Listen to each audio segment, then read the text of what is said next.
Yo. I hate that I love that Nickelback song so much. Well, that's why I did the mashup. So you got the Imagine Dragon, so it makes it a little better. I think. I'm not sure. I don't know if that makes it more chat-ish or not. I'm not sure what it does, but it does it. Oh, all right. Ladies and gentlemen, welcome to episode 114 of White Heat. Joseph Alexander here once again, joined by the lovely Joanna Robinson. Woo! What up? It's hot in here, so my hair had to go up. The beauty of I have it central down in air. beauty. I know, right? I'm in my office, and it's a dumpster fire in here, so like we haven't been able to put the air conditioning in.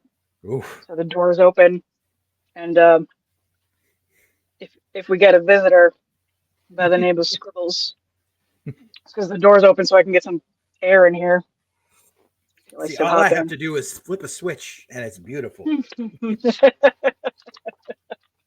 So yeah, so we've been off for a couple of weeks because I had some stuff going on. If you haven't noticed, I'm not wearing the usual glasses. I have to wear these right now because I had some eye stuff going on, and I had to have a procedure done last week because I had a torn retina, and they had to do lasers in one eye and needles in the other.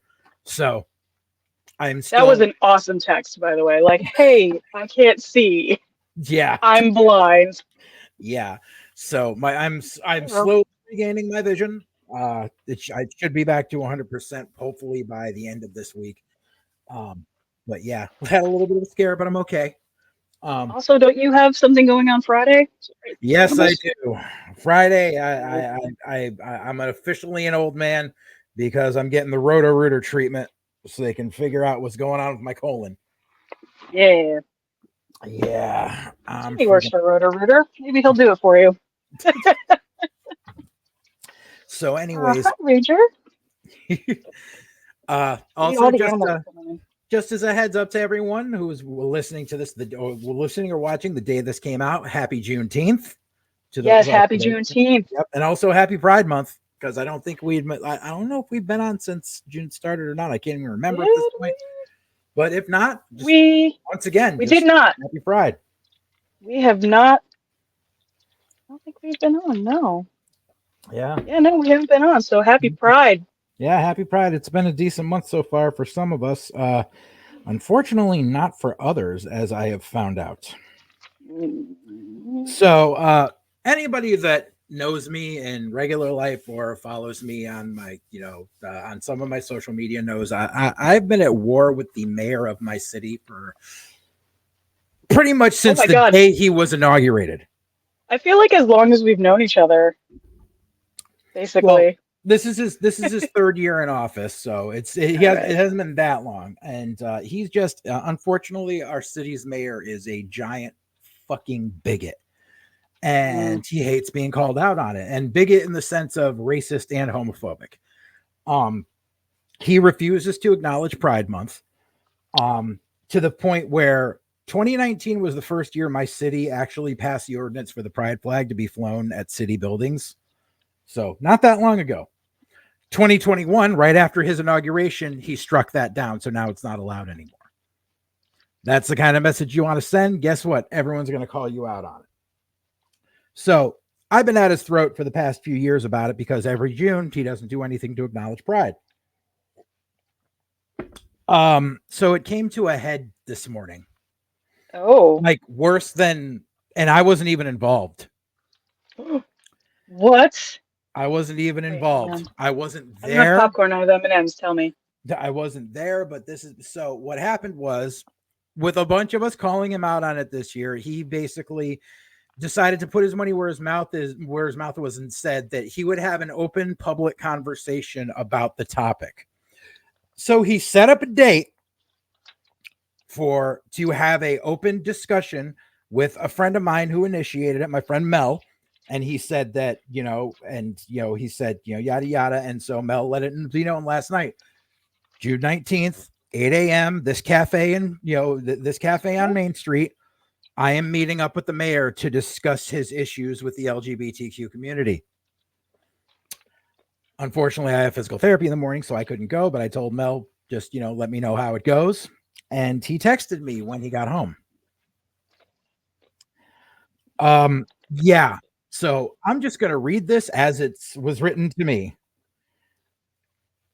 Dude, you should have been there. He specifically had you on his mind, so you automatically win. He ended the meeting in a screaming fit. He screamed at my guests, then said it was supposed to be a one-on-one and I shouldn't have invited them in front of them in a public place.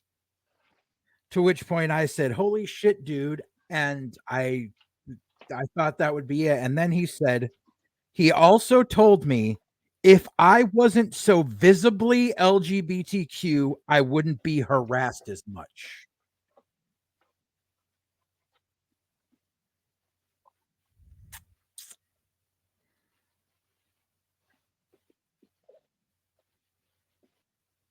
Yes, that is the same as you were dressed that way. You deserved it. Dude, that's exactly where my brain went. And I don't like that. Yeah. That's how much of a scumbag our mayor is. And you see, the thing is, later today, I'm attending a Juneteenth celebration in Bristol. And I guarantee the mayor's not going to be there, but you know something? All of his detractors are going to be there, including my friend Mel, and this is going to get spread far and wide. Oh. Because that was some bullshit. Yeah. Yeah. Yeah. But I don't want to start the show off on such a low note. I wanted to start off with, well, I mean, I want to keep this going, and I want to give some good news about the channel. I have two bits of good news. I'm going to give one now, and I'm going to give one at the end of the show. It's going to be a good. So, as many know, have been following us since we were still on the other channel when Godzilla Media kind of went under.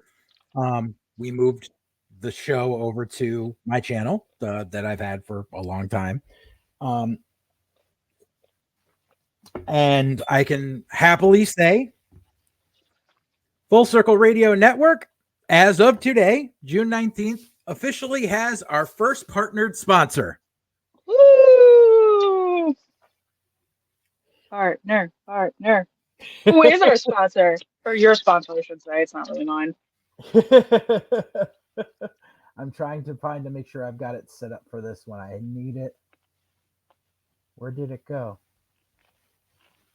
Oh no. Am I going to screw this up right from the beginning?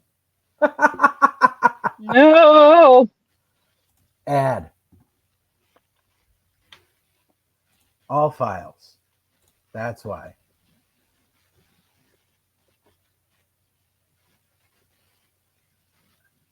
Wait, where is it? Is it under the downloads file? No. Oh, well, I don't have the logo up, but I will just go up. So our new sponsor is epicshirts.ca. They're a Canadian shirt company. They have a vast array of products ranging from t-shirts to casual wear to MMA gear to even scrubs. They have a lot of retro wrestling stuff, retro band stuff, and they are expanding their library by the day. I'm just going to show a couple of things that I found that I found that I really liked. Here's one of the shirts they have. I used to have that poster on my wall growing up. That was the Oh my God. I had on my wall when I was 5 years old. Wow. Yeah. And then like they've got cool retro. So like check out this Midnight Express shirt. I dig that. Yes. And then they got some cool stuff as far as like TV and movies go. Check out this little type. Oh my God. Yep. I want that for Madeline, my friend Madeline. She loves Friends and she loves horror movies. Yep. And then they it's even fantastic. This cool Breaking Bad one. And then they actually have this series of Brazilian Jiu-Jitsu rash guard shirts. They're like what you wear when you're actually like working out, and they're all like Spider-Man themed. Ooh. They're like compression shirts. Stranger, stop. Yeah, they've got like they've got some really good stuff, and everything is moderately priced. Oh, that's always a plus. Yep.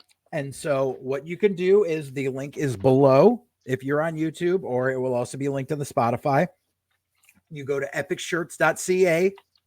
If what do you call it? You can either use the link there, or you can use the promo code at checkout, Full Circle Radio, and you will receive 10% off your order. And it's not your first order, it's any order.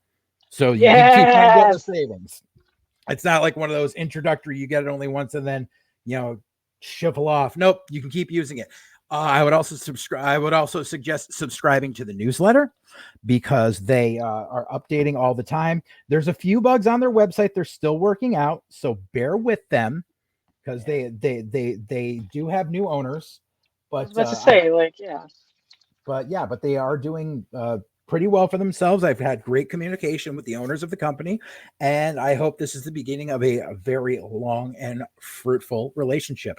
So, as I said, that is epicshirts.ca. I will Link be in the checking that description out. below. Yeah, they're fun. They got a lot of stuff, and they're still got more to come. Oh, hell yes. Good, because there's always more fucked up pop culture that needs to be made out of shirts. Exactly. Made out of shirts. All right. So that being said, my eyes aren't what they were. So let's jump right in with the fuckery to begin. Oh. So since the last time we were on air, AEW did hold Double or Nothing, which I sat through, unfortunately. I didn't pay for it, but I sat through it. There you go. That's the bonus. As many people know, the big news coming out of that night, MJF has officially returned from his injury. Unfortunately, it looks like he has signed an extension with AEW, which I think is the worst move he could have made. Like, I understand he's probably getting paid a good amount. He probably got, he probably told Tony Khan, I want X amount of money, and got it. Yeah. But the thing is, you would be making that much.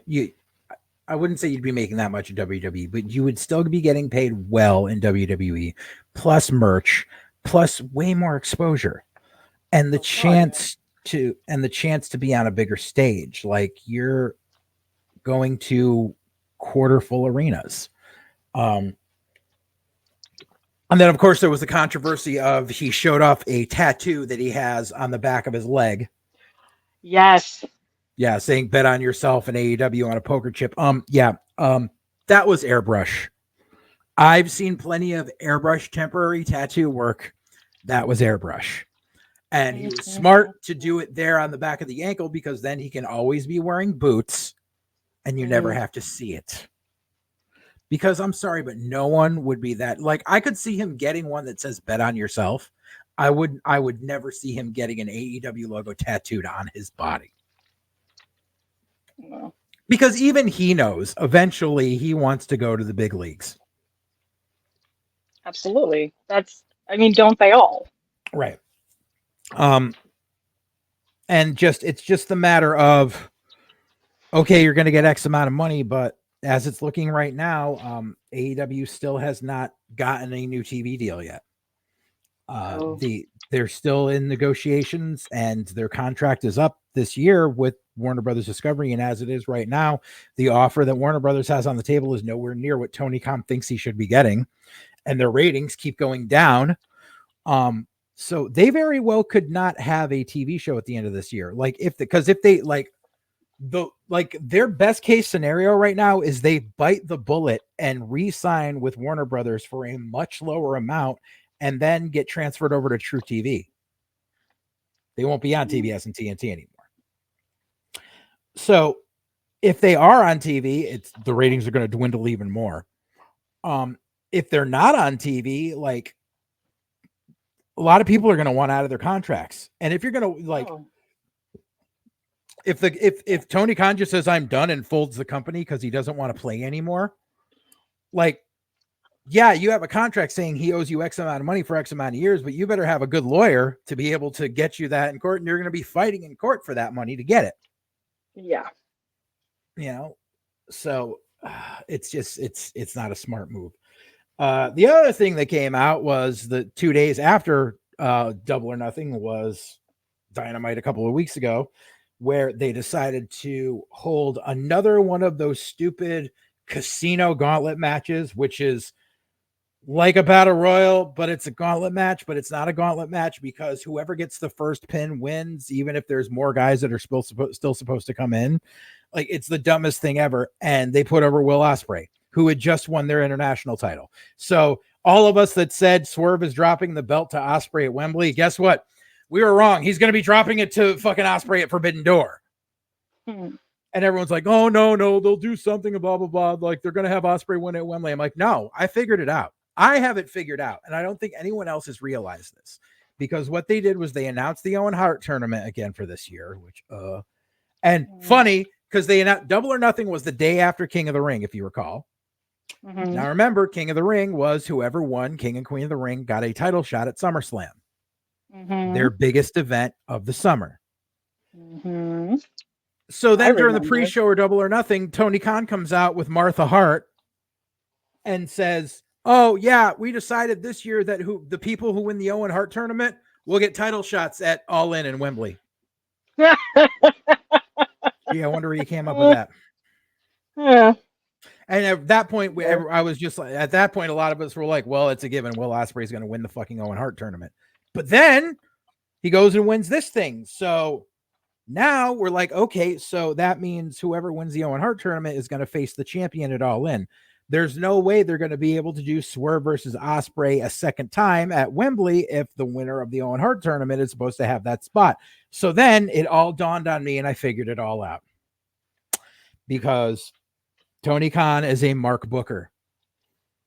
And Tony Khan thinks back to when was the last time my company was hot, quote unquote.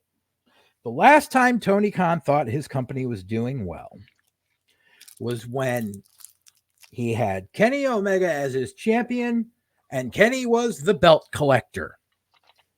And he had the AEW title and the AAA title and the Impact title and the fake TNA title. And he was just like, I have all the belts for all the different companies. And it was horrible. It was terrible because every company that worked for him got nothing out of it. TNA never got a single AEW talent to appear on TNA at the time. Kenny dropped the belt to Christian on Rampage, and then Christian went and dropped it to Rich Swann at an ancillary Impact pay-per-view. Kenny never lost the AAA belt. He just relinquished it because of his like 9-month injury span when he didn't want to work. So nobody benefited. But so I'm looking at it. I'm like, okay, so Ospreay just won the international title, but now you're giving him a shot at the world title. And the thing was, while Swerve has been the champion, he's not the focal point of the show. He never is. He's had one main event match as champion, and that was last week. He's treated as an ancillary character. He's treated as second fiddle to the freaking shit with the Young Bucks. But meanwhile, John Moxley, the Young Bucks. Yep. Meanwhile, John Moxley won the New Japan title like a month ago, and they've been featuring him as the New Japan champion all over fucking Dynamite and Collision. So this is my prediction, and I said this, and people don't want to believe me, but based on Tony Khan's Mark booking, here's what I'm pretty sure is going to happen. Will Ospreay is going to defeat Swerve Strickland at Forbidden Door and win the AEW championship. He will then hold the AEW championship and the international title. John Moxley will go on to win the Owen Hart tournament. Yeah. So it will be Will Ospreay versus John Moxley at All In, title for title. And Ospreay is going to walk out with the AEW title and the IWGP. Because Tony Khan thinks that will sell tickets. And that will sell pay-per-views, because then what he's hoping Kenny will come back from his diverticulitis and they can do this mythical feud that Dave Meltzer is claiming Tony is building for just him to do Ospreay versus Omega again, because Omega talks shit about Meltzer's star ratings And Osprey has the most star ratings of any wrestler ever by Dave Meltzer. So it's all for his fucking enjoyment, apparently. And it's stupid. Oh, also at Double or Nothing, mind you, they had that barbed wire steel cage match of Edge against Malachi Black. So yeah, Edge, they did, huh? Yeah, Edge did a stupid ass dive off of the cage down to a table and broke his leg. So even though he won, he had to relinquish the TNT title the next day on Twitter. So get this. This shows how terrible of a booker Tony Khan is. So back when Sting retired, Sting and Darby Allin were the tag champions. Sting retired, so the belts were vacated. What did they do? They held a tournament to crown new tag team champions where the final match in the tournament would take place at the next pay-per-view in a ladder match. That was how the Young Bucks won the tag belts. So when Adam Copeland relinquished the TNT title, they did this bit on Dynamite where the Elite came out and were about to hand the TNT title to Jungle Fuckboy because they just would. But that's when Christopher Daniels came out, and now Christopher Daniels is Timu Adam Pearce, apparently. He's the new GM, like looking just like Adam Pearce. And he says, no, you know what we're going to do? We're going to have a tournament. And the finals of the tournament will take place at Forbidden Door in a ladder match. You just fucking did this. This is number one, it's mark booking. Number two, it's indie booking. Because you could get away with that on an indie if you were running once a month. You can't do the same story twice in a row for vacated belts in a span of 4 fucking months. Nope. And of course, we all know Jungle Fuckboy is going to end up winning it anyway. So what was the point? You already telegraphed this shit. Meanwhile, just something so wonderful about Jungle Fuckboy. Just the name. Jungle Fuckboy. If I ever get into wrestling, Jungle, forget Dreidel Johnson. Dreidel Fuckboy. Or fuck girl, I don't know. Is there a fuck boy? Fuck girl? What is the female equivalent of this? The female equivalent of a fuckboy is a skank. No. Jungle fuck skank. There it is. I don't know if that should be my wrestling name or my porn name now. Or both. They do wrestling porn. And I'm out for the summer. I need some money.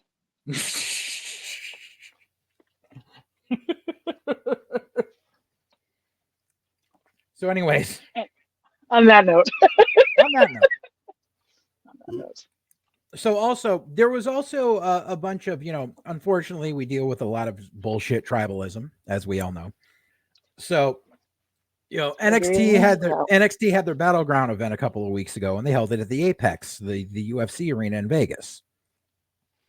Now, they sold out at 700 seats. The thing is, the Apex doesn't hold that many people. The Apex, when it's set up for UFC, holds 550, so they were able to add 150 seats. And everyone was bragging, they only sold 700 seats for NXT. Yeah, the seats were the lowest price ticket was $150 for the event. So they did all right because they sold out and they didn't have to pay for the building because they own the building. Meanwhile, the next Ring of Honor show that's happening next month is set up for 900 people and they've only sold 600 seats so far.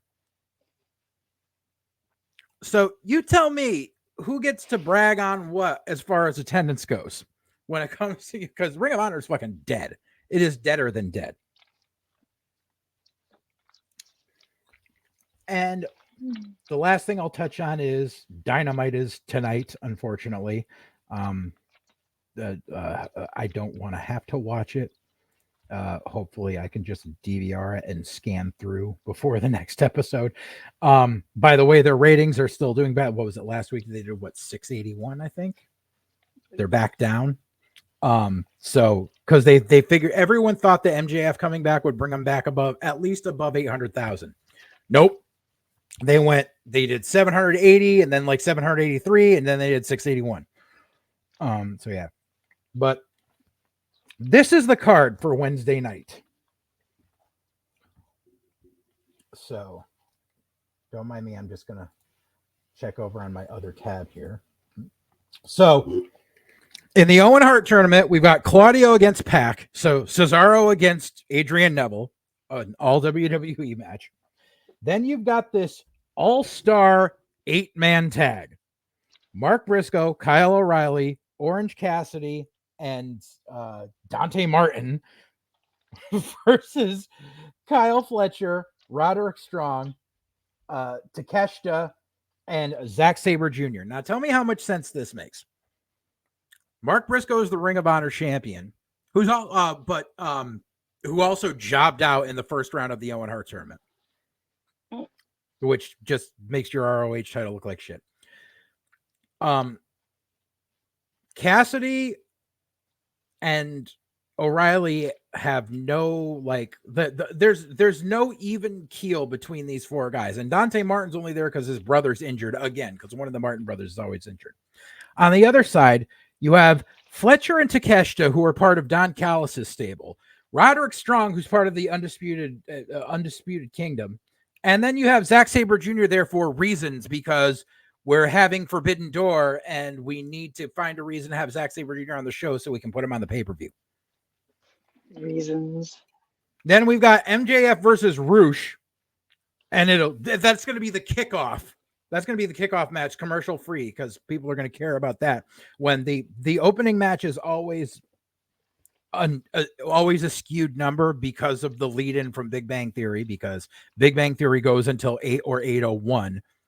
So it's already part of their first 15 minutes, and that's why you always see a drop-off after the first 15.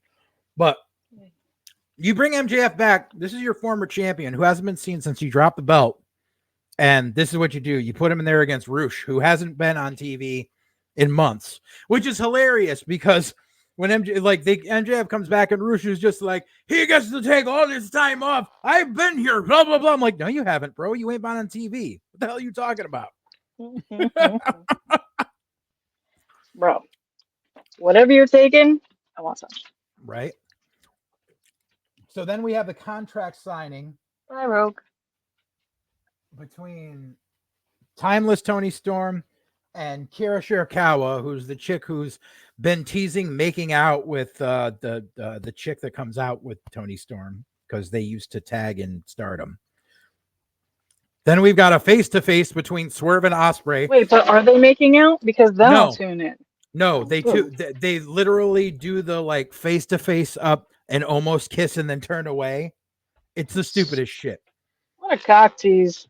Bet you they'd have more viewers if they kissed. Nah, because I think that's what they're gearing on too, but I guarantee that if they actually do, it's not going to spike their ratings. I know. I'm just kidding. I'm just being a dick. And then we have the Young Bucks defending the tag team titles against the Acclaimed. For reasons. Oh, because here's the other thing, was basically the Young Bucks realized that the elite storyline isn't getting over. So Tony and them decided, well, the Acclaimed were hot like a year ago, so let's just saddle ourselves to them, even though they're not over anymore. Because the Elite are challenging four or five of AEW's best to Blood and Guts, which is their knockoff War Games. Nice. So we know, or no, it's going to be 4-on-4. So we know it's going to be the Elite, and we know it's going to be the Acclaimed, Billy Gunn, and one other person. Which Blood and Guts is dumb because, number one, it's a blatant War Games ripoff. Number two, they do it on free TV instead of on a pay-per-view because they're dumb. You can't do it on TV because you have commercial breaks. Also, the point of a War Games match is to keep everyone in the cage. Their shit always goes out of the cage and onto the roof and yada, yada, yada, and it's stupid. And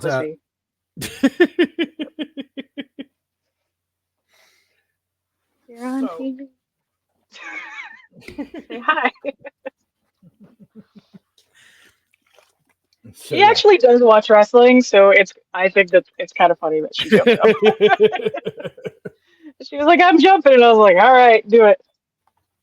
Who's your favorite, baby? Wait, Scribbles. Who's your favorite wrestler?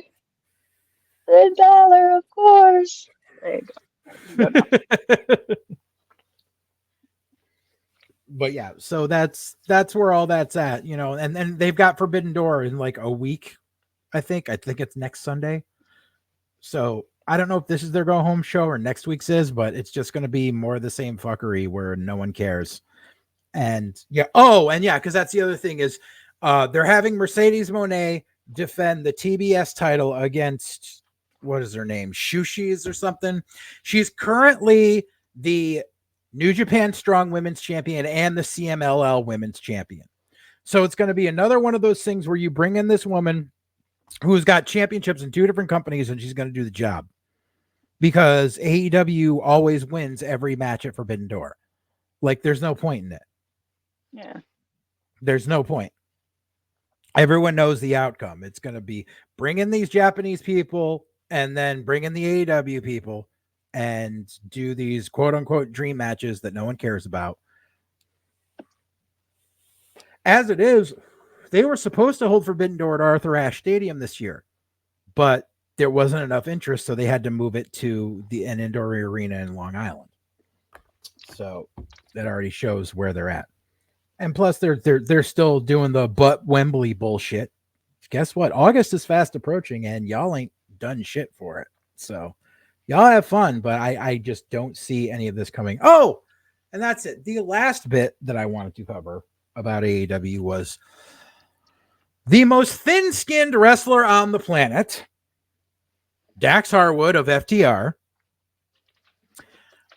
released a video on Twitter last week stating that he has what was it? It's not a growth, but it's a hematoma on his back, and that he's severely injured and he has to take an indefinite amount of time off. And he says he's been injured for quite a while, but he didn't want to tell anyone because because FTR was being pushed and he had an obligation to the fans and all this shit. Yeah, here's the thing. If you have a subdermal hematoma on your back and it's the size of a football and you wear just regular wrestling trunks, people are going to see it. So either one, he's overplaying it, or 2, I would like to know how the hell he hit it.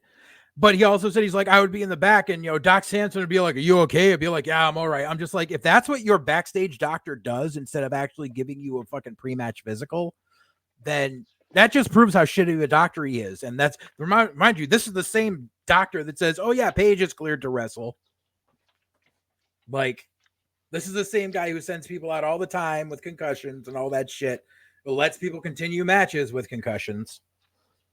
It just, and plus, that was the whole thing of, AEW is the safest workplace possible. Then how come all these people keep getting injured? I was about to say. You're talking that's Edge and Dax in the same time span, because Dax is claiming that he's been hurt since their ladder match with the Young Bucks a few months ago. So, like, bro, just stop. Because it's just like, MJF just came back from injury. Copeland is out. Dax is out, which means they're not going to use cash. So basically FTR are both out. Adam Cole is still out. There's fucking like, there's so many people that are out. Apparently there was all this fuckery in the past week with this girl from Stardom, Megan Bain, who apparently she did an ROH or AEW show in November, and then afterwards Tony Khan said she was signed to AEW and she was never seen on TV. Now 6 months later, he's claiming she's a free agent and we're seeking on getting her. Bro, you said you signed her, which means you signed her to a 6 month, you signed her to a 6 month contract, never used her, and now are trying to sign her again because you think WWE might be interested in her.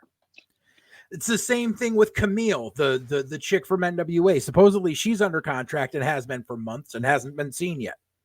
Why? Because he's trying to make Mercedes Moné be his big draw, and that's just not happening. Rose, leave her alone. I'm sorry, guys. Like I said, the door is open, so the animals are like in and out. And like Rogue is my giant German Shepherd and just loves to chase scribbles. And Ranger has this weird licking thing where he has, if I have any piece of skin or if I have any revealed skin, like I'm wearing shorts or anything, he will lick. He just has to lick. And then Scribbles is, yeah, he stress licks on me. And then, you know, Scribbles is a kitten, so. Yeah. But I'm listening, I swear. Oh, no. It's fine. It's to those watching, see me being like,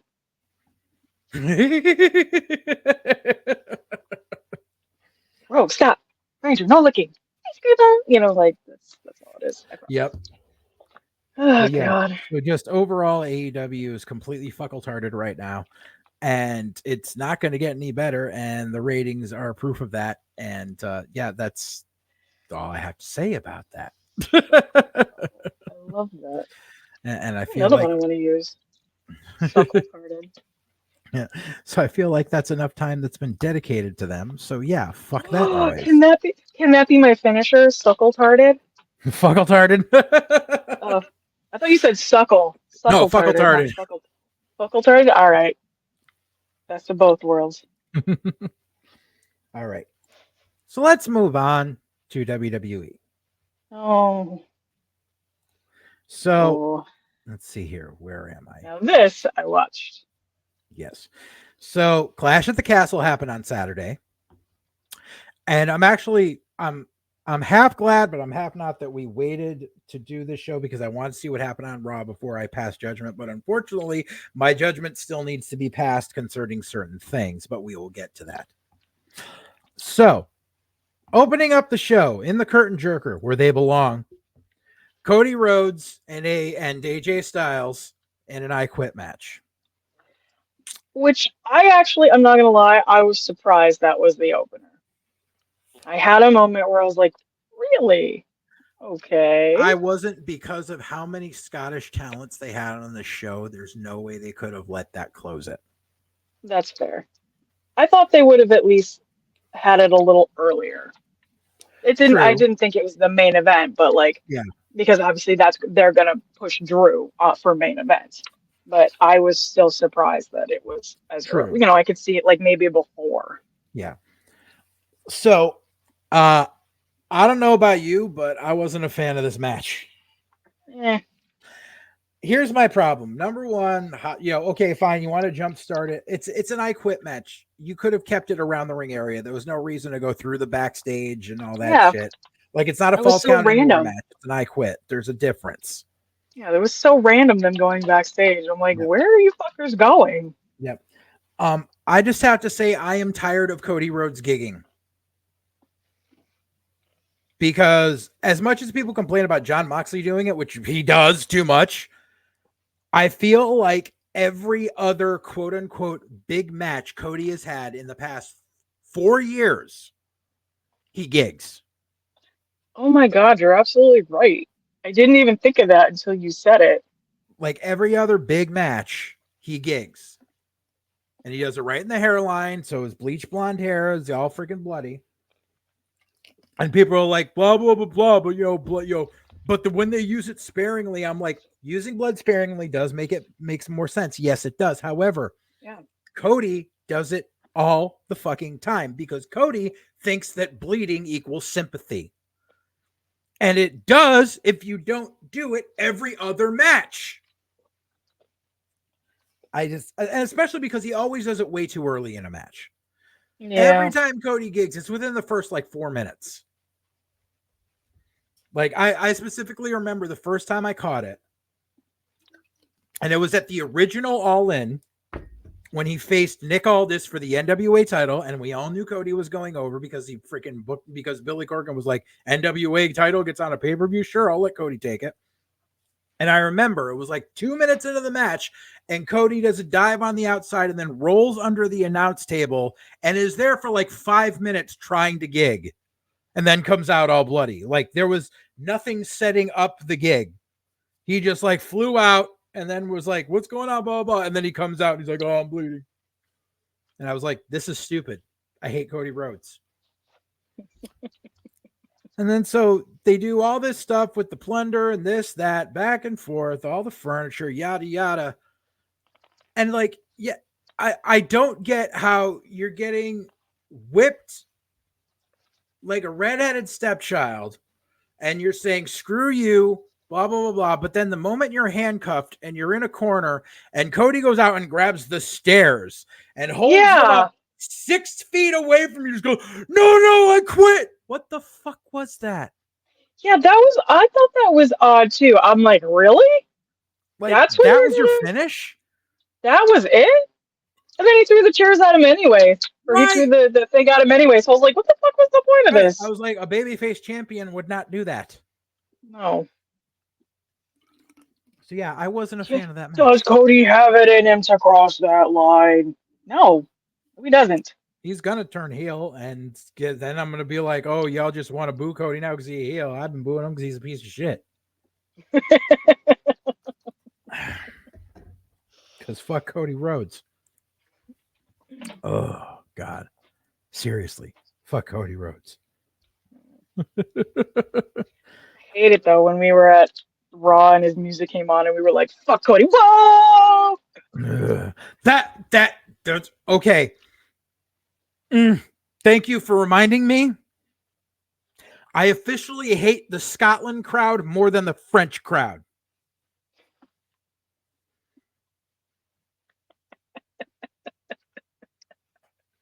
Listen, I get being a loud and boisterous audience. I get that.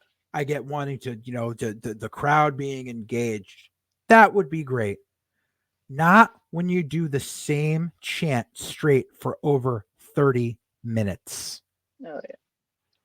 Whatever that, oh, Cody Rhodes bullshit that they just would not fucking stop. I was like, I need to watch this on mute, but I can't because I need to see when people say I quit. Like it was just, it wouldn't stop. It was so bad. Like, dude, like come up with something else. I don't get it. Okay.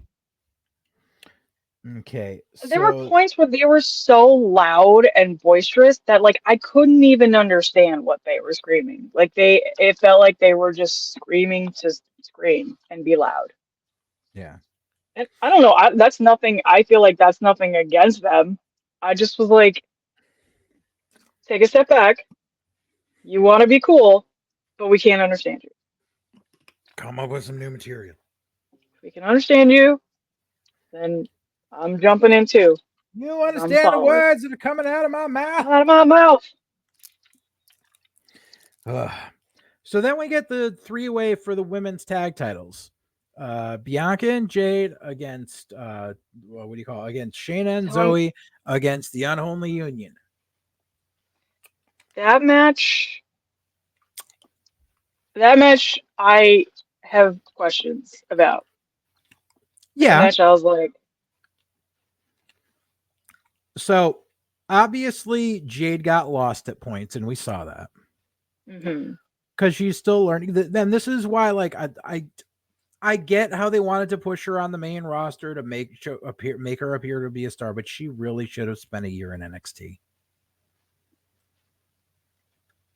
Like she should have. I'm sorry, but she should have. And she could have drawn people to NXT if she was there. Yeah. Because she got lost a couple spots. You know that if she went to NXT, she'd be in the main roster, but like within a year. Right. Like there's no doubt in my mind that she would have been called right up. Right. Like, and that, because that's the thing is like, okay, she may be going to the PC, like, on the off weeks or whatnot and everything. That's great and all, but it would have been better if she just started there. And it would have humbled her. it's like, okay, yeah, you've got to do an odd job training with Bianca because they have chemistry and, obviously they hit it off as a friendship and everything. That's great and all, but she not done. She needs to be put back in the oven. I honestly, although I honestly thought they were going to retain, I didn't think they were going to drop the tag belts that fast. I knew that it was going to be either Shayna or Zoe that took the pin. I was like that. They're there to take the pin because I knew there was no way Alba and Isla were going to take the pin because they were Scottish. They're Scottish. Yeah, they're not going to. And plus the thing was, you also knew that, going in, they had the sympathy because even though they were a heel tag team, because Alba Fire's mom just died. Yeah. I don't know if you knew about that. I did. Yeah. Yeah. There was a car accident and then like 2 weeks later she died. Then it was like the week of. So, it's, and something. I heard about that. Right. But something, I'm okay with them winning the tag belts because I was getting pissed the last like 3 months how they were never getting used on TV. I was just like, you've got this amazing women's tag team who work well together, cut killer promos, do awesome vignettes. And like when I was in Hartford, they were on Main Event. I was like, why are they not on Raw? So I was happy as hell if they won the belts because, they can, they should have never dropped them to freaking Shayna and Ronda in the first place. That was bullshit. Yeah. So, and I mean, hopefully now, like, they can ease back a little bit, give Jade some more training time. Because of course, everyone wants Jade and Bianca to split and go at each other, but that's not going to happen till Mania next year. Yeah. That's a slow burn. I want that to happen too, but I also understand it needs to be a slow burn. Right. There has to be a reason. You can't just be like, now you lost the belt. Right. Now we're enemies. Ah. Yeah. Yep. Sami Zayn defending the Intercontinental title against Chad Gable. I thought it was a good match. I thought they definitely added to the program, so it didn't feel stale because this is their third encounter. I do think that maybe it was okay that they waited the extra 2 days, but I really expected Otis to turn on Gable during this match. I actually was waiting for it as well. Yeah. There were some people that were thinking it was going to be a swerve and like Maxine was going to act like she was turning on Gable, but then help him win. Yeah. But I mean, I just sit there and I watch that and I was like, WWE. Promoting abusive relationships since the 80s. Yeah. But I mean, and I was surprised Gable didn't go over, but it's okay. Sammy got a great ovation. They had a great match. We'll see where we go from here. Obviously Gable looks like he's going to have different intentions going forward, but we'll get to that when we cover Raw. I was gonna say, I keep putting it. I was about to be like, I think Chad Gable is dead. Remind me. I saw the best meme about after Monday Night Raw. I have to send it to you. You're not gonna like it because it's CM Punk, but it was funny as fuck. I laughed so hard. Anyway, Clash of the Castle. Yep. Bayley versus Piper Niven. That was a great match. It was a great match. I thought that was a really great match. Yeah. I'm not a Chelsea Green fan, but I was like, okay, they did the fuckery where she got kicked out and then came back in a Rey Mysterio mask. Did you see on Twitter? Okay, you'll enjoy this. Mm-hmm. So on Twitter, they posted Chelsea with a mask and they said, wrestling names, wrong answers only. Yep. And Matt Cardona popped in and said Zack Ryder. Oy. And I fucking died. I was like, well done, sir.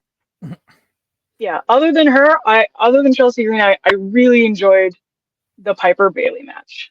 Yeah. It was, and I really liked that. I think Piper's going to be turning babyface very soon. Yeah. And that'll be good for her because, depending on what happens, she could, it'd be good for her to further a program with Nia, either for the belt or without. I think they would work well together, it's good, because Piper, she called her shot. She talked about how she went up to Trips and asked about, them being in Scotland, and Tripp said, well, we'll put something in motion. So Tripp's making good on listening to his talent. Yeah, I mean, it was a good match. And no, I don't think anyone was expecting Piper to win the title, but it was a good showing. I know. I really wasn't sure, honestly. There was a point where, because of the crowd and stuff, I was like, maybe she is gonna win. But also, I'm thinking about SummerSlam. Yeah. So I'm like, yeah. But again, that might have actually been my favorite match of the night. Yeah, it was a good match.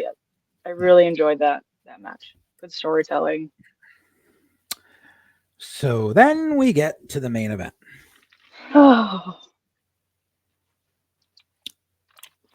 Okay.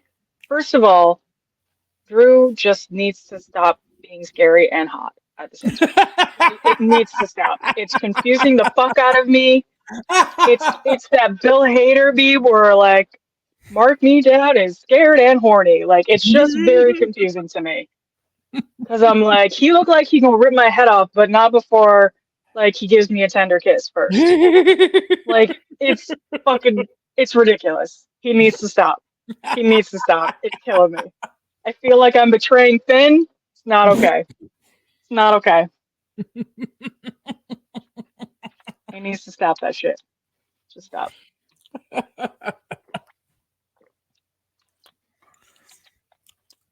So yeah. And so like I don't understand how you give Drew the huge entrance again. You give him the Piper core doing Roddy Piper's entrance music. Piper choir, like what? Right. Like hometown welcome. The second Damian Priest comes out, he's getting booed out of the building. Like it's like you were doing a heel versus heel match, but Drew was the 100% baby face because he comes there, and it's like the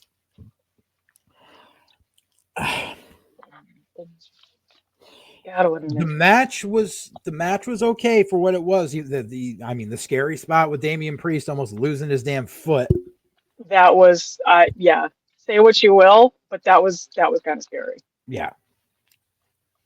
And like that, that I've been at shows where shit like that has happened, and it's a dangerous thing, and it's never planned. Anybody that was like, "Oh, that was planned," no, it's never planned to hang by your foot. Never. No. Never. You can do the getting your arms caught in the thing, but that is never planned. And when it happens, it is scary as fuck because those ropes are tight as shit. Even when they're quote unquote loose, they're tight as shit. Tight as shit. I've had to tighten ropes before. Right. Believe it or not.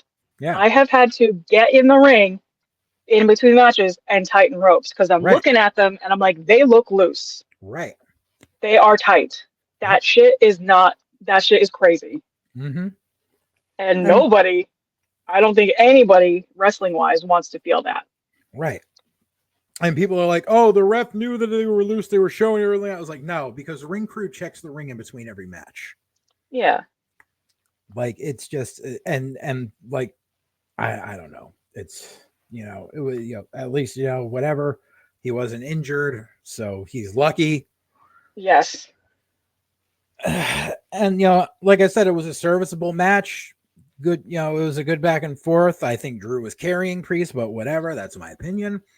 I kind of thought this thing a little bit. The moment there was a ref bump. Yeah. I was like, please don't. Because everyone was like, oh, no, Punk needs to screw Drew one more time. Yeah, I'm like, not in his home fucking country. He already got screwed at the last Clash at the Castle in Scotland. Yeah. You're really gonna fuck Drew twice like that. Right. And people are claiming, oh, but you need to realize this is a slow burn. Motherfucker, I am the master of slow burn. This entire thing between Drew and Punk has been going on since December of last year. That is a 7-month burn. That's not fucking hot potato. I don't understand how you can do this because Punk is still injured and we don't know when he's going to be cleared. Because they said that this injury is going to be like an 8 to 9 month injury in January. So what the fuck? Why are you jumping? So I don't understand why you couldn't have let Drew win, get his big win in Scotland, hold the belt for the next fucking month and a half, 2 months until SummerSlam, and have Punk screw him at SummerSlam. Why not? Yeah. You know, it's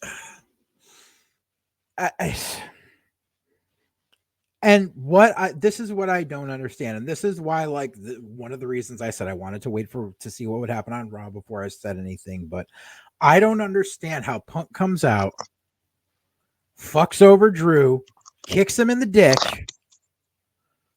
Drew loses. Punk is hanging outside with fans, like, wrapping their arms around him.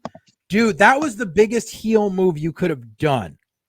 Yeah. You have now nuclear heel heat as a she's back. It's okay. She's back. You now have nuclear heel heat to the point where they had to mute the crowd because the crowd was chanting bullshit. Yeah. And I don't know if it was just me, but Peacock literally just backed out to the main screen during it for me. People got pissed. Right. So I saw a video of Samantha Irvine. It's the end of Clash, and she had to get on the mic and be like, "Thank you all for coming out. I'm sorry things didn't end the way you wanted to, but like we still hope you had fun and drive safe and blah blah blah." And I was like, "Yo, yeah, that's how you're gonna make them calm down. Is having Samantha Irvine, God bless her, right? Be like, please don't be mad." Right. That's like, I'm sorry, but I don't see the advantage of it happening with Punk still on the injured list. Like, there was no reason because Drew already got fucked at Mania. He got fucked out of being in King of the Ring because of Punk. Like, you didn't need this fuck over here. You should have let Drew hold the fucking belt for a couple of months. Yeah. Because I'm sorry, but Damian Priest as champ isn't cutting it. No one's buying it. No one's buying it. I'm sorry. He's had a few months now. No one's buying it. It's, and I'm sorry, but I have we'll get to it, but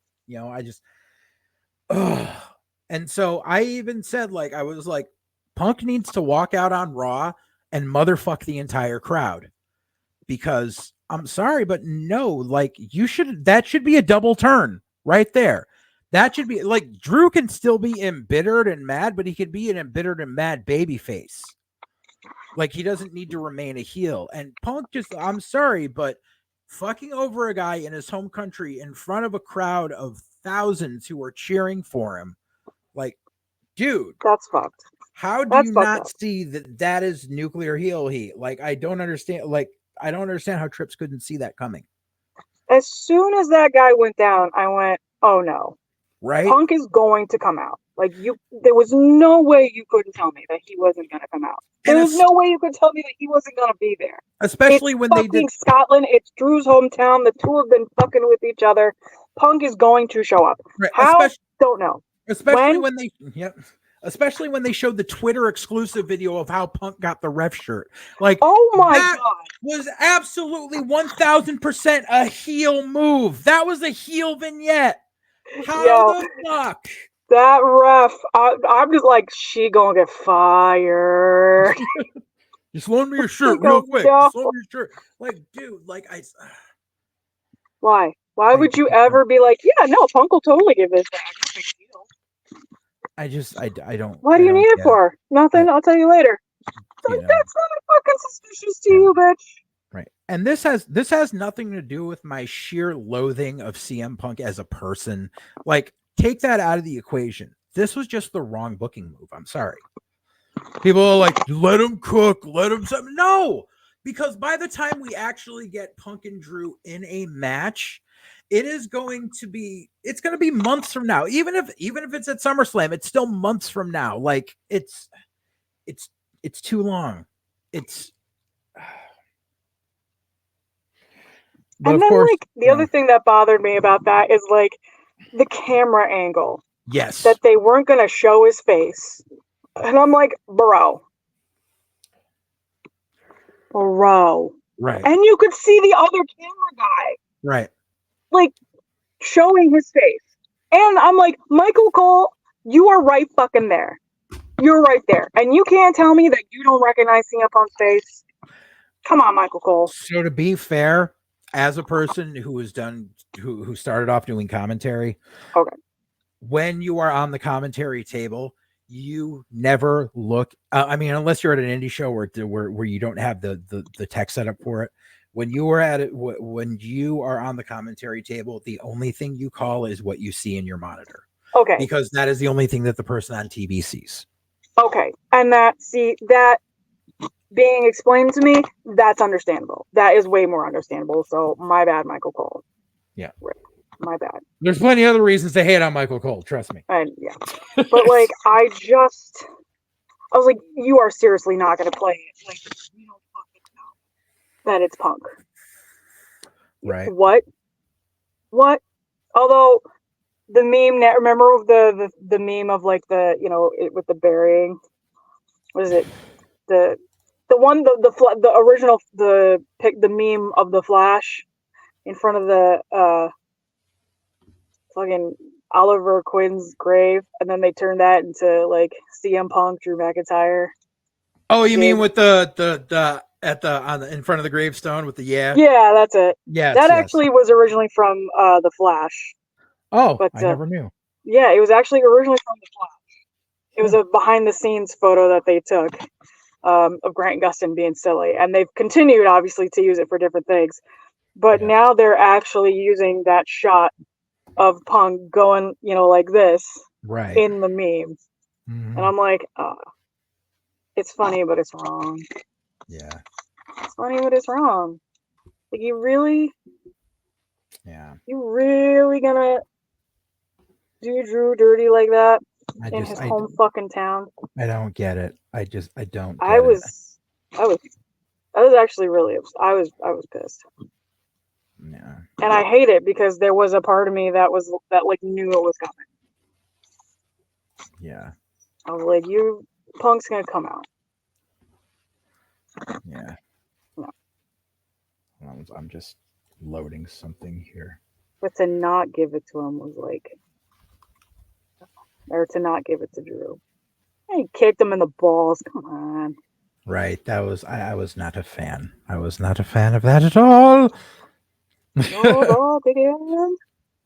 But so then we're expecting Raw to happen. We're like, okay, we'll give it till Raw. I won't call anything until we see Raw.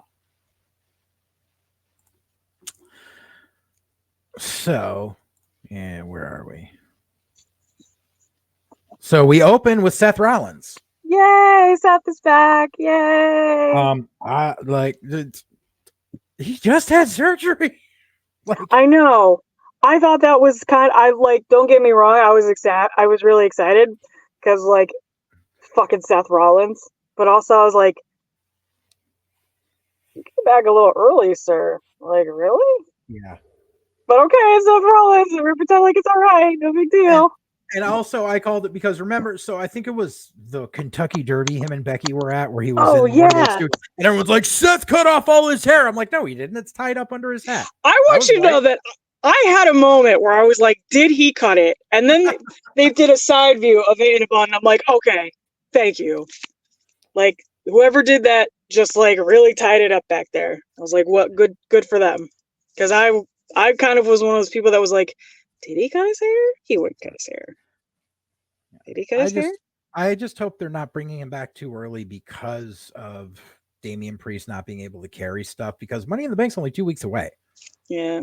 It's coming up quick. Mm. So, but he came out, babyface the crowd, Priest comes out, yada, yada, and they set up Priest versus Rollins at Money in the Bank. So, okay. I guess. Sure. I have thoughts as to what's going to happen, but we'll get to it. So then we have Chad Gable all mad, saying he needs to get back on his thing, yada yada, and it's going to start tonight. And his first match is against I love Braun that. Strowman. As soon as he was like, "Give me somebody, give me," Adam Pearce was like, "All right, I got something for you." I was like, "It's gonna be a big mother. It's gonna be one of the big motherfuckers." And then out came Braun Strowman, and I was like, "Yep, that's a big motherfucker." Yep. There's one big son of a bitch. I was like, "Yep, sounds about right." And then the Gable, all the fuckery with the rest of the Alpha Academy. Gable doesn't win, and he goes off on them afterwards. He throws Maxine's crutch, gets in Otis's face, and Otis finally says no more and shoves Gable and walks away. Obviously, we know that, okay, now the split is happening. Supposedly, what they're leading to is Chad Gable recruiting the Creed brothers to be his new Alpha Academy. I'm not a fan.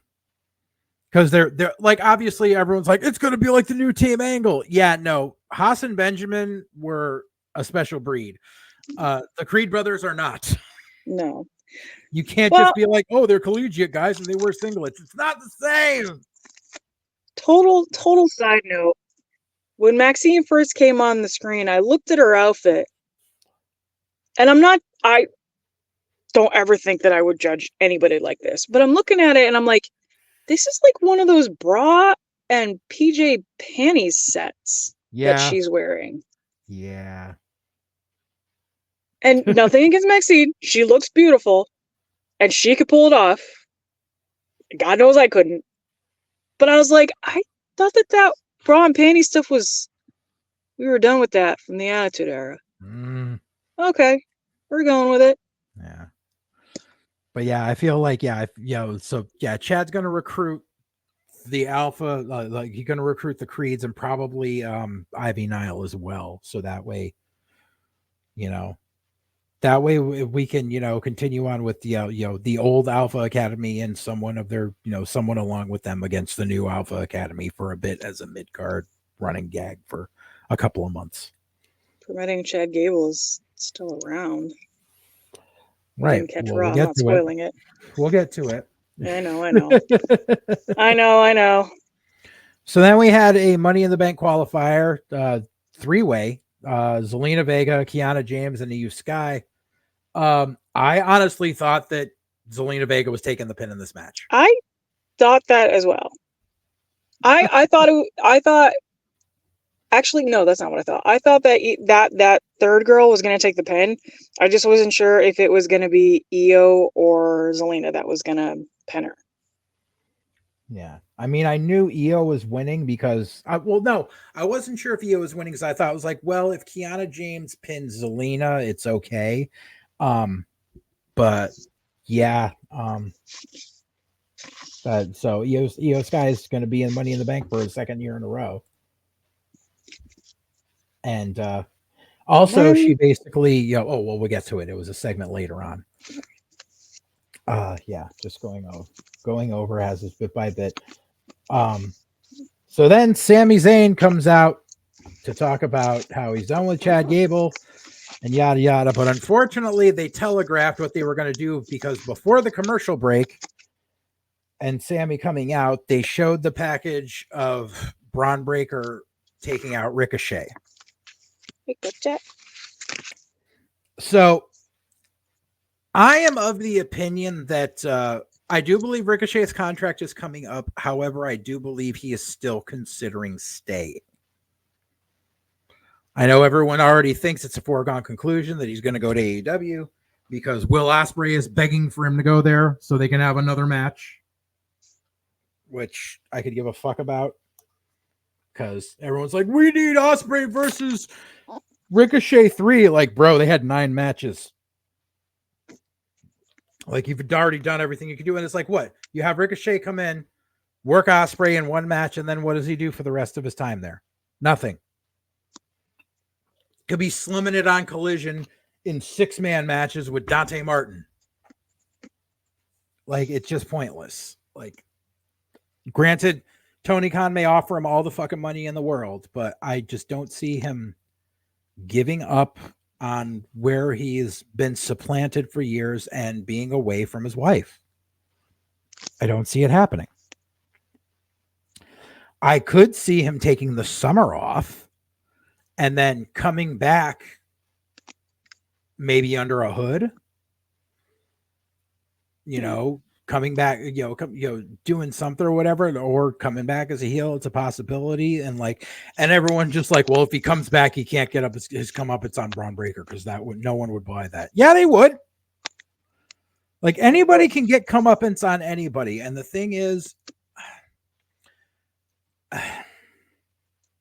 I saw some people saying on Twitter, they were just like, there was no noise for Braun Breaker when he came out because they changed his music.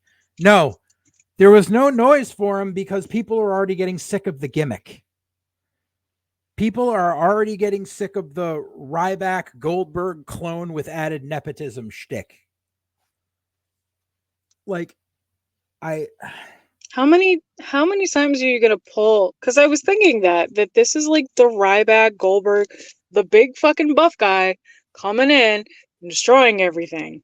Like, okay, right, got it. Been there, done that. Right. Especially now that Braun Strowman is back, you got enough big dudes. Right.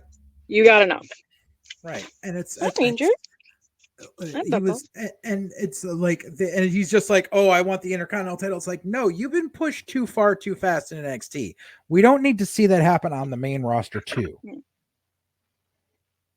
And of course, while he's talking, what was it? Jamie.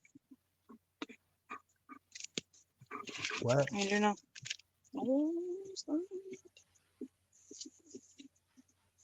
Breaker.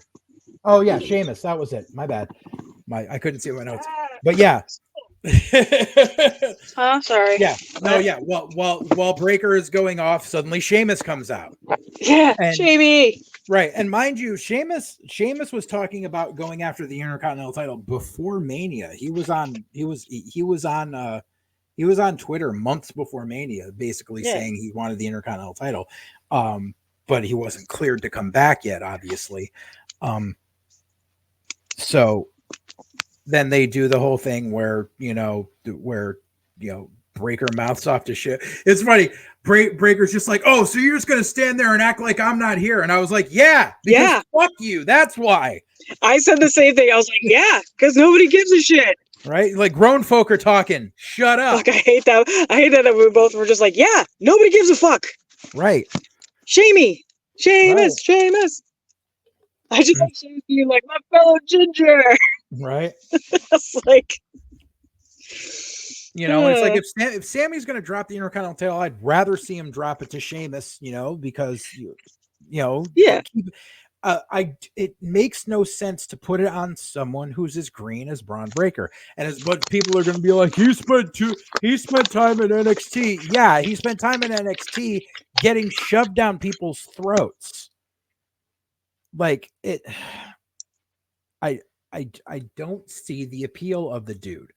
And I fucking guarantee, especially with like a lot of it's like, the old timer podcasters and stuff, like Bischoff and Cornette and all them who are just like, this guy's got a bright future, blah, blah, blah. If you were to take a guy who looked, acted, everything exactly like Braun Breaker, put him out there, but he had no relation to the Steiner brothers, I doubt they would be saying the same thing. I think they have nostalgia glasses on for people they have worked with and who are just like, this kid.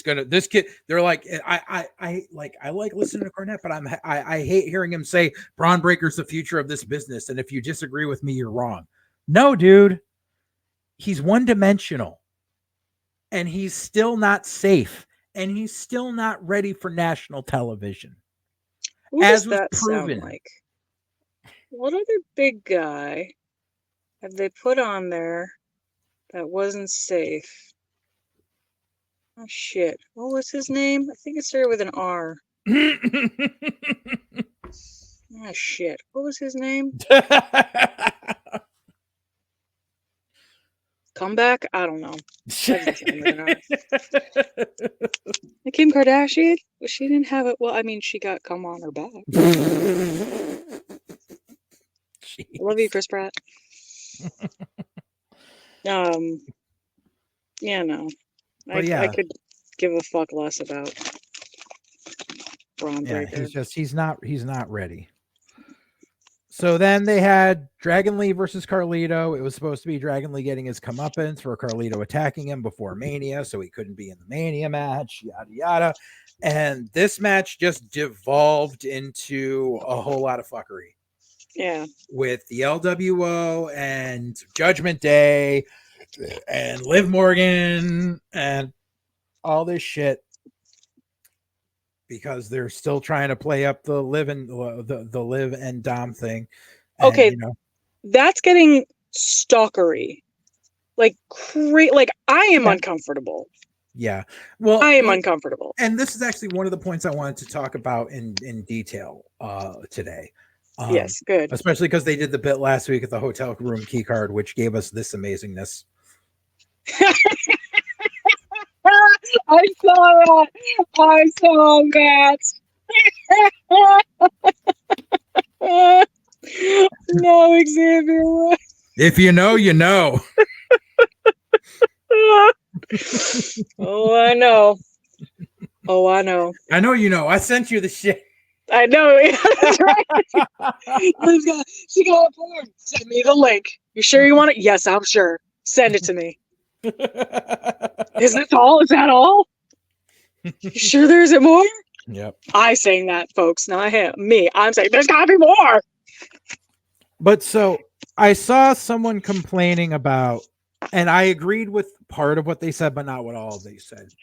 And they basically complained about how the Liv Dom angle isn't living up to the hype, and people are tuning out, and they're looking at the quarter-hour breakdowns. There's proof of it, and they're like, but then they go off to say, like, you know, Dom had great heat before, and now this is happening, and this is where I need to step in.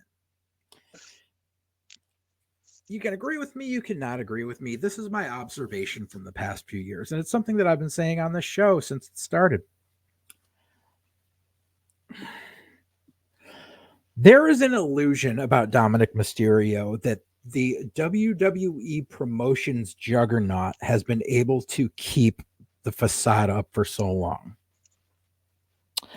And it's one of those things where people will still believe it, and they'll believe it for years afterwards, even though it had nothing to do with the person. It had to do with the way they were promoted. And that's the way it is with a lot of people. They're not actually as great of a worker as you think they are. It was the hype surrounding them. Case in point, Ultimate Warrior. When we were all kids, it was the greatest thing in the world. It wasn't until 25 years later that people are like, yeah, he was never good in the ring. I mean, not that much. I mean, so 10, 15 years later, but it was like, it was all hype, yada, yada. Here is my issue. Ever since Dominic Mysterio first debuted on TV, he was shoved down our throats on the main roster. Granted, it was during COVID and there were no crowds. However, he was put on the main roster right away, and he was shoved down our throats as Rey Mysterio's son and in tag teams with Rey Mysterio. And then when the fans came back after lockdown, he was being shoved down our throats with Rey's son. So he had to, like, you had to cheer for him, because who's going to boo Rey Mysterio? Because Rey Mysterio is the perennial babyface, and he is the most over Hispanic talent of the last 20 years. With respect to Eddie Guerrero, just because, yeah. But, and I was calling it near the tail end of Dom and Rey tagging, people were starting to turn on Dom. And I said, you hear it a little more every week, because people were tired of it. They were tired of seeing this kid who doesn't look like a wrestler getting pushed, getting a tag title, yada, yada, and who didn't pay his dues. And everyone's like, because I hated people like, he was trained by Lance Storm. No, he did some stuff with Lance, but Lance's school was already closed and gone when Dom started training. Yeah, he did some one-on-one stuff, but it's not like people I know who went to Lance Storm's Wrestling Academy and graduated from there. There's a difference. So they turned Dom heel, and all of a sudden it's nuclear heat. Why? Because Rey is the biggest Hispanic babyface they have. He is their prototypical luchador, and he is put on that pedestal. He is the legendary luchador. He is beloved by millions, and anybody who you put on the other side of the ring from him is going to get booed. Like, it's in the sense of a program, not like, because if you do like a one-off like tournament babyface versus babyface match, it's going to be a split crowd or whatever. But in a generality of a feud, Rey is always going to get cheered, and whoever is against him is going to get booed. So, son betraying father, and that father being Rey Mysterio, of course, the crowd naturally is going off on Dom, and that was carried for far too long. Every time they noticed that Dom wasn't getting booed as much because when he started getting booed as a babyface, it was go away heat. They decided to flip him heel to cover up that go away heat. Every time that started waning and people just stopped caring, boom, they throw Rey back in a program with him somewhere along the line. That's why and they were like, oh, well, Judgment Day, yada, yada. But the problem was everyone loves Rhea Ripley. And so yeah, we do. Exactly. So yeah, it's like, we do. You can have the heel Judgment Day, but everyone loves Rhea. And they're like, well, we'll put Dom with Rhea, so that way they'll boo Rhea. No, they're just going to still boo Dom. No. And they're going to cheer for Rhea because everyone loves Rhea, because Rhea is a bona fide superstar. So then Rhea gets hurt. Mommy. Right? So Rhea gets hurt, and even before Rhea gets hurt, going into Mania, my biggest complaint about Mania was that they threw together this shit last minute so we could have Dom in a tag team match against his dad again. We didn't need it. So we do that. Now Rhea's injured, so now Dom has to stand on his own 2 feet. And he's not getting the reaction that he once was. So they decide starting to do this Liv Morgan stuff. The thing is, Liv doesn't get a reaction. Every storyline Liz has ever had is, I'm fucking this person's other person. Like, that's all she's ever had. The last memorable quote unquote thing she did in her career was the love triangle with Lana and Rusev. Oh shit, that was funny. I totally forgot about that. And that was during lockdown. That's how long ago that was. Holy shit. And remember when she came back and everyone was like, who the fuck is that? Because she's just generic blonde chick on the roster. Like, the only reason Liv Morgan gets as much TV time as she does is because Alexa Bliss is out on injury. Liv Morgan is the Temu Alexa Bliss in every way, shape, and form. Tell me when I'm telling lies. You're not. So we've got Dom and Liv. I really want to like Liv Morgan. Like, I really do. Nah. I feel like there was a point that I was like, fuck yeah, Liv. You go, girl. Nope. But where she's at right now with the Dom thing, like I said, like, I'm getting uncomfortable for Dom. Like, and the thing is, we know it's going to lead to Dom betraying the Judgment Day. Or Dom betraying Rhea when she comes back, basically. Yeah. Although big props to Daddy Finn. Big props to Daddy Finn for, like, stepping in when it would get creepy. Daddy Finn stepping in and being like, you're not going to touch my boy. And I loved all the conspiracy about him stealing the card, because I was like, the fuck? I was like, Finn, what you doing, boy? You're married. Just going to get Which was the saddest day of my life, because you guys were the first one to tell me it happened. Yeah. I will never forget that. You messaged me like, are you okay? I'm like, yeah, why? It's like, stay off of wrestling news for a while. I just had to Did take a Finn visit get to married or die? I just had to I was take like, a ah, visit to the shit, room something and go get some happened. business head. So like anyway, so like props to Daddy Finn. I Right. also like the conspiracy theory of because Finn and Liv and AJ were doing the little Bullet Club back in 2022, that like they've been plotting this all along. I'm like, Yeah. maybe, but Right. I don't know. Right. Liv is playing it off a little too thick. Right. But And I don't then, know about you, but I definitely had a moment where I was like, what is she wearing under that? yeah. Because you know at one point it's coming off. Yep. And so then here's the issue. The Liv and Dom situation isn't getting as much heat as they wanted. So boom, for the 1,000th time, let's throw Rey Mysterio in there again to try to get that heel heat on Dom. And I'm sorry, but I'm tired of it.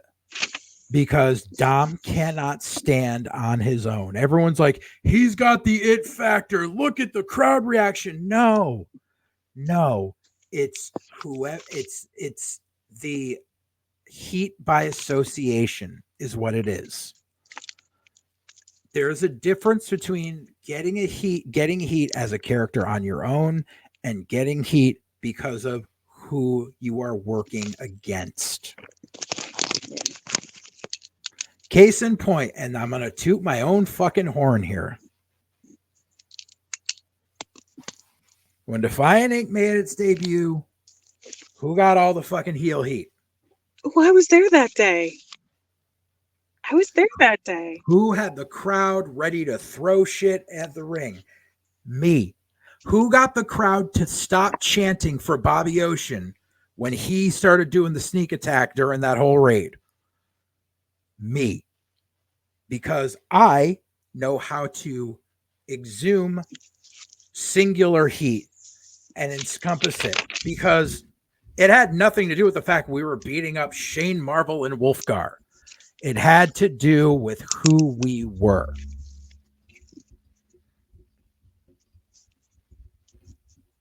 For Christ's sakes, we got Christian Frost over because he was a lame duck champion.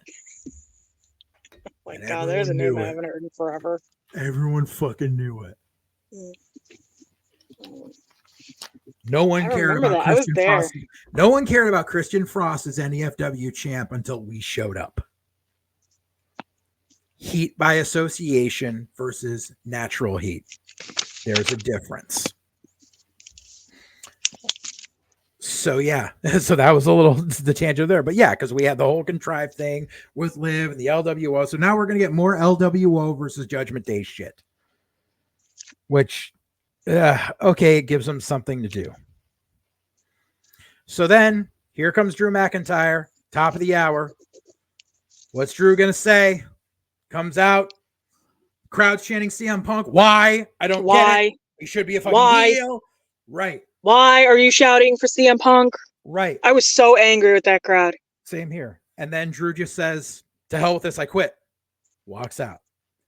Adam Pearce chasing him. No, I'm tired of it. Which, okay. Triple H caught up to him too. Yep. They showed Trips talking to him too. As far as the story goes, I like it. However, the story would be better having him doing that if we didn't know that he just renewed his contract 3 weeks ago. Yeah. And that's what I said. I was like, I honestly said the same thing. I was like, there's no way that this is real. Right. He just renewed his contract. Mm-hmm. Like, no. But then, I don't know. Like, there's a small part of me that's like, I'd be fucking pissed too. Right. Like, granted, they probably signed him for when he re-signed his contract. He probably got a decent amount of money as a bump. He probably got a merch bump, yada, yada. But I mean, it's like, dude, like, you're asking me to do this. I need something more out of this. Like, I know that after this contract extension, however many years I sign, like, I'm nearing the end of what I want to do full time. Yeah. Like, you gotta do something for me. Like, it's like, oh yeah, you got his WrestleMania moment. Then got overshadowed. Like, you got to give him something. Like, I know, what we say, belts are a work, all that shit, but this is a guy who deserves a little bit better treatment for the fact that he had to carry the company during a time when there were empty arenas. Absolutely. And I still to this day don't believe he has gotten that acceptance. Same. And it's frustrating. So he better get a huge payoff out of this. And some people are also like, well, of course, he didn't win the belt because him and Punk doesn't need the title. You're correct. Him and Punk does not need the title. And Punk should never sniff a fucking title shot during the duration of this contract because, number one, there's no reason for it. Number two, he's injury prone. So no, there's no reason for it. And I was also mad when they were like, he's not here tonight, but he's showing up on SmackDown. And I'm like, why? Why? They're like, SmackDown's in Chicago. I'm like, and? Give me a better reason for him showing up on SmackDown other than it's in Chicago. And they didn't. That's bad storytelling. Like, you have the draft and you have the brand split for a reason. Yeah. Why is he showing up? Why? And I'm telling you, if he shows up on SmackDown and doesn't motherfuck the crowd, we've got an issue. Because he should be public enemy number one right now. He should not still be a babyface. Some people are speculating that with the partnership that's going on with TNA, that Drew might show up in TNA and just challenge for the title there. Which, considering how big of a draw Drew is, that's a bit of a step down. I don't see it really happening. But I'll get to that. I'll get to more of that when we talk about NXT. So yeah. So then we have the EDM twins against Dakota Kai and Kairi Sane. The EDM twins win. And afterwards, there's a bit backstage where EO says that Damage Control needs to change before I change it. Whether this means we're going to get different members, they're going to shake up the stable a little.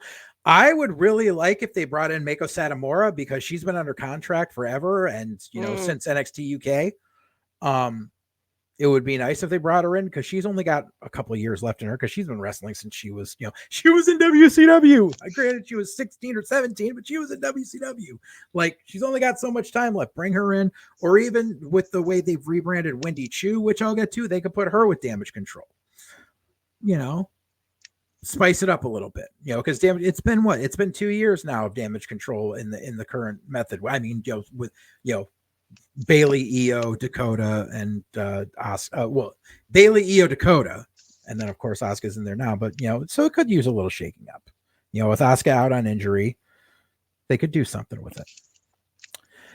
So then we get Sheamus versus Braun Breaker. Sami Zayn sitting there on commentary. Oh, not on commentary, but just sitting next to commentary. I was genuinely worried because Sheamus hasn't won any major singles matches since returning from injury. He jobbed out in King of the Ring, which was fine. He had a great match with Gunter and everything. But I didn't see anything good of him doing the job to Breaker here. I just didn't see it. And the whole thing was whoever win this match was going to get a shot at Sami Zayn for the Intercontinental title. There was that one spot where Braun Breaker tried to do that stupid kip up, that stupid springboard into a Frankensteiner, and he fucked up royally. And I said, that's why you should still be in developmental. Because you can't just keep trying to do, everyone thought the first time he was like, oh my God, which the first time he did it, and it didn't look that impressive. And then he fucked up royally and Sheamus had to cover it. And I was waiting for him to take liberties with Sheamus just so Sheamus would stiff the fuck out of him. I was waiting for it. And so we get a schmaz finish with Ludwig Kaiser interfering, which cool. Because I definitely see Ludwig Kaiser as a contender for the Intercontinental title. And this is what I didn't get though. So Kaiser attacked Sheamus and all that stuff, and then and Breaker powders. Sammy's still standing there, and Sammy doesn't do anything to help. Yeah, I thought that was fucking weird too. That was weird. That was weird that Sammy stood by, let all that chaos happen. Although I will say this, I loved the camera angle. The camera angle was good. However, of Kaiser coming around and then Braun coming around. Right. Here's my issue. Well done. Here's my issue. Michael Cole keeps trying to pass on this stupid fucking line every week about how Braun Breaker runs the ropes at 23 miles an hour, which is not a possibility because that's 23. I thought he said 43 this last time. No, he says 23. Here's the problem. I remember the 3. You know whose sprinting speed is 23 miles an hour? Usain Bolt, the fastest man in the world. So maybe don't try to fucking use that as a comparison. But here's my issue. If he's so damn fast, how come him and Kaiser were evenly matched running around the ring? That was some good timing. It was good timing. And then, I'm sorry, but why is Braun spearing the heel? I mean, granted, okay, the heel cost him the match, but why is Braun spearing the heel? Yeah. And obviously this is probably going to set up a fatal 4-way at Money in the Bank, which if you're going to take the title off of Sammy, you can do it without him getting pinned. And I would definitely put it on either Sheamus or Ludwig Kaiser. I would not put it on Braun Breaker. However, doing that 4-way also keeps Braun Breaker away from the Money in the Bank match. Yes. Because he's not ready. He is not ready. I definitely, I don't see him holding a belt. I don't. Me neither. Or at least not right now. Everyone keeps claiming he's going to be the next Brock Lesnar. He's going to be the next Roman Reigns. I'm like, no, he's not. No, he's not. He's the next Mojo Rawley. I just thought that it was so weird that Sammy did nothing, because that seems so out of character for him to not be like, whoa, the fuck are you doing? It's like somebody forgot that during the production meeting. Yeah. Either that or someone missed a spot where he was supposed to get knocked out at ringside before that happened. Which is also a possibility. Yeah. Yeah. I just, Right. I thought that was odd that Sammy didn't get involved until after all that chaos. Yeah. So that leads us to our main event, which is another Money in the Bank qualifying match. Jey Uso versus Rey Mysterio versus Finn Balor. My hubby. My wrestling husband. Yeah. I love you, Finn. And once again, decent match. I'm kind of tired of people naysaying on Jey Uso. Because you're getting that contingent of the internet wrestling community now that are like, Jay's a horrible worker and he's only over because Yeet. Like, no, dude. No. Jay been in the company for over 15 years. Jay knows what he doing. Right. They're like, he's good to tags, but he can't do singles matches. I'm like, I've seen him pull up. Like, do you not recall the match he had with Gunter that led to the him versus Jimmy match at Mania? Like, that was amazing. Yeah, no, he knows how to hold his own. Yeah, he does. He always has. Yep. That's why I found this, and I could not agree more. Because it's the same thing.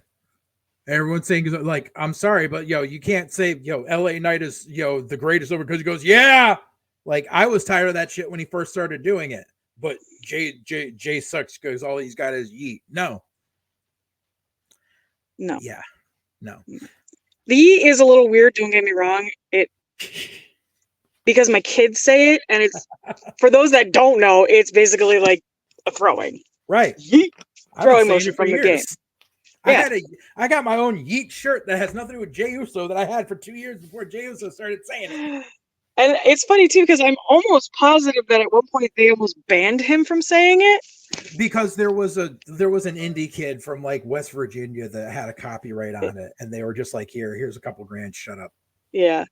But like I that aside, I've seen Jey Uso live. We have seen Jey Uso live. Right. I've seen him live without you.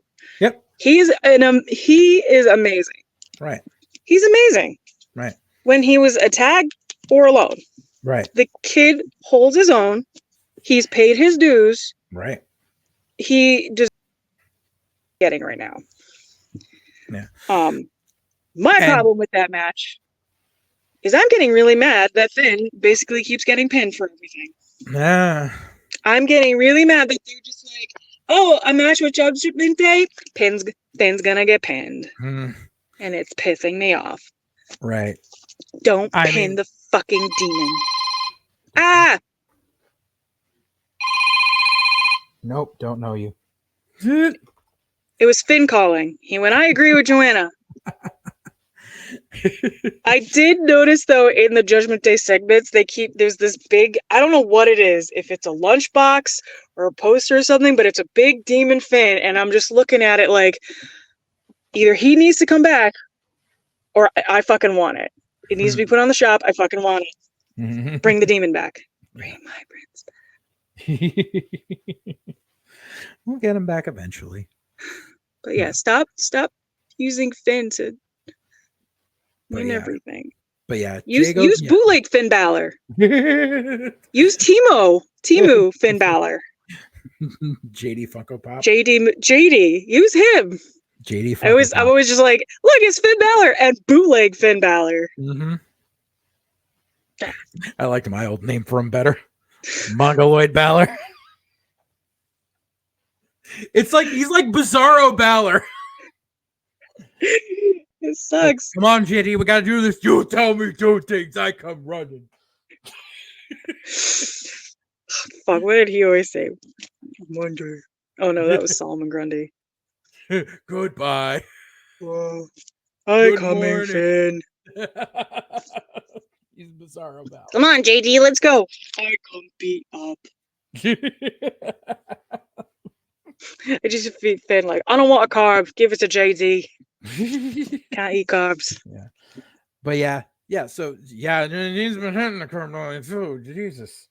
What was that? JD, he been hitting the carbs a little too much. He's starting to get that indie skinny fat look. Like, bro, you on the main roster, you better tighten that shit up. Finn still got the better booty. Finn still got the better booty. Ladies, argue with me. Oh God. Yeah. But yeah, so Jay goes over, which this is what I believe. This is my theory as to what's going to happen going forward. Because I don't believe we're going to get Damian Priest versus Gunther at SummerSlam. I just don't see that as I don't see it as it's just not fair. Gunther's gonna fucking kill him. Right. What I do see happening. It's not a fair match. What I see happening is I see Jey Uso winning Money in the Bank and cashing in on Damian after he screws over Seth. And main event Jey Uso is officially main event. Jey Uso. Yep. And that way, people are worried about having to hear Yeet in the Bank for months. Like this way, he'll cash in the same night because that hasn't happened with the men's case in a while. It's really only been happening with the women, honestly. The women's case, they always have the cash in with the women's case within like 2 weeks of them winning every time. The women do it real fast. Yeah. The men, they take their time. But the women are like, oh, they're out, going in. But you were just out there, going back out. Let's do it. Like, you literally just won them. Going back out again. Yeah. We haven't wiped the blood off if you don't care. Wipe it later. Right. So then Jay's celebrating. He goes up the rafter. He goes up the bleachers, which is the smart thing to do for the setup. Yes. And everyone starts lighting up the fireflies because the fireflies belong to Jay now, which was a whole thing. And I always said that first victim would be Jay, but we'll see how it goes. To be fair, Jay was given permission when that happened. Yes. And he's been very humble about it. And I actually have something that we can after we cover. Yeah. So not going to take that away from Jay. However, in this case, yoink. The fireflies came out. Yep, the fireflies came out, and all of a sudden the lights start going down, and then we see the door, and the door opens, and we see the lantern, and out crawls Nikki Cross as Sister Abigail. Yep. And then we start going back. We see the fog and we start going back around the corridors. And we see people laid out. We see referees and people in gorilla all knocked out. And then we turn and we see Ramblin' Rabbit. We see Ramblin' Rabbit, who is Eric Rowan. Yep, Eric Rowan is Ramblin' Rabbit, and he's got the hammer. And then we turn the corner, and by the way, that mask was fucking on point. Yes. Yep. That Ramblin' Rabbit mask was fucking amazing. Right. Props. We turn the corner and we see Mercy the Buzzard, and it's Dexter Loomis. That mask was also good. And we turn and we see Huskus the pig. It's okay, buddy. We see Huskus the pig, and it's Joe Gacy. And then we turn the corner. Wait. Somewhere in there, we see Chad Gable. Chad Gable with all busted. I don't know who you are. I was like, oh god, they killed Chad Gable. Okay, right. Well, that solved that abusive problem. Right, but so apparently Chad Gable was one of the people knocked out. Apparently Gunter was one of the people knocked out. Really? Yeah, like it's hard. Like the people have been like doing a frame by frame to figure it out, but yeah. Because at first I was like, oh, they just knock people out, and then they show that one ref with like the blood stain, and I'm like, oh god, they killed people. Yeah, and the blood. And then they show Chad Gable, and I'm like, oh shit, they killed Chad Gable. Right. In memoriam on Monday. But I mean, we're gonna see where it goes, and then we see Uncle Howdy walking through, and then he comes out, and then they all join together, and we get the post pick. Oh, that's the run. No, you can't post that one. You son of a bitch. You son of a. Even he was like, who did this? The fact that Ron Killings was like, okay, who done this? Who did this? I mean, it had to. It was there for the taking. Yes. But yep, and so they and then Uncle Howdy holds it up and says, "We're here," and blows it out, and we have the Wyatt Six, SICK number 6, the Wyatt Six. And for everyone saying who's the 6th member, you're stupid. The 6th member is Bray in spirit. Everyone's like, oh, they still need Alexa Bliss. Alexa Bliss is not going to be part of this. Braun Strowman is not going to be part of this. We have the Wyatt Six. And now we'll see where we go from there. It was really emotional. Like it was cinema. It was fucking cinema.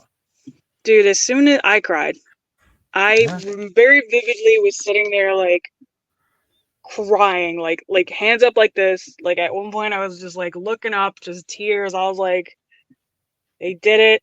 It's finally happening. This already looks amazing. Mm-hmm. I just hope Bray is happy. Because that was a hell of an entrance. Yeah. Hell of an entrance. And then all the backstage stuff. Yeah. So speaking of the backstage stuff, because some people complained because there was a Twitter exclusive that came out after that, an interview with Jey Uso, and that's what I wanted to pull up. Yeah. It's going to, which I was also going to bring up when I had started with the he got permission for the Fireflies, but then this happened, and I was like, good for you, Jay. Yeah. Share screen. No, not that one. There we go. So this is the exclusive. Where did you go? There you are. Okay. Well, a well-scouted Uso splash to get yourself to Money in the Bank. Now, you took out a WWE Hall of Famer in Rey Mysterio and Finn Balor. Do you think that's going to help you in the match at Money in the Bank? Yeah, Kathy. I mean, it boosts my confidence. I know that. Went out there and got the W like I said I was for my peoples who've been eating with me since day one. So I'm very proud about that. Yeah, well, The WWE Universe also very concerned that you actually activated the Fireflies. So what is your response to that? Did you saw the end of the Raw too? I mean, I don't want no smoke with. I mean, for all I care, they can have the Fireflies back. You know what I'm saying? Because I want no problem with them. But I mean, I'm very happy I did activate Fireflies in the thing. You know what I'm saying? Shout out to my boy. Still gonna show the love to Bray Wyatt, but his family is here now. That means I gotta go. On that note, I will let you go. You need to go too, because they around here somewhere. Did you see the girl? Did y'all? Come on. Be careful, Cat. See the light flicker? Yeet. I did see that. And so people were complaining about that on Twitter, going, see, this is why it's not believable, because you go from that thing and then you just go to like, oh, nothing's happening. I'm like, y'all don't understand the context of it. Jay left through the crowd and was on a completely different side of the arena. For all you know, he could have been in one of the service tunnels that the staff used. That's why you didn't see Gorilla or whatever. You just had another interviewer who was nowhere near Gorilla. And they're like, you didn't see all the production equipment? I'm like, there was no production equipment. That was a hallway. Yeah. Like, do you guys not know how stadiums are built? Right. Like, there's enough suspension of disbelief there as to why Jey Uso wasn't a victim. And just to get his stance on it that way, like because maybe I was wrong thinking Jay was going to be their first victim. And now there's an out there where Jay said, you have him back. I want no qualms with you. So we'll see what happens out of that. That's how you do it. That's called covering your ass from all sides. Yeah. So I just hope they don't fuck it up. I don't think they will. I don't think they will either. Hope. I have hope too. You know, a lot of people are already like writing it off, but I'm like, no, give it some time. Give it some time. No. We'll see what happens. No. You know, you can't write this off. You can't. You know, it's like, yeah, Bray may not be with us anymore, but I guarantee he had a lot of his ideas written down before he left. He did. They showed it in the documentary. Right. If you watch the documentary, which amazing, first of all. Second of all, have tissues. Because, damn. I hardly think I'm going to jerk off to lions, Karen.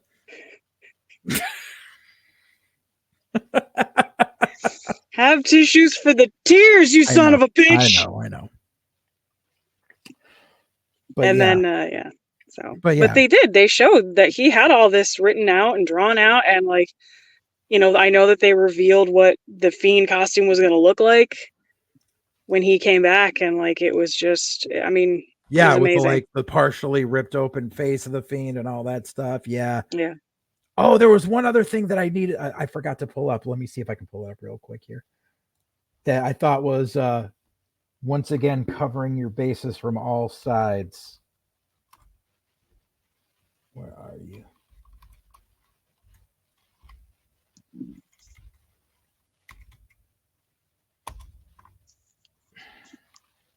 I hate not being able to see completely.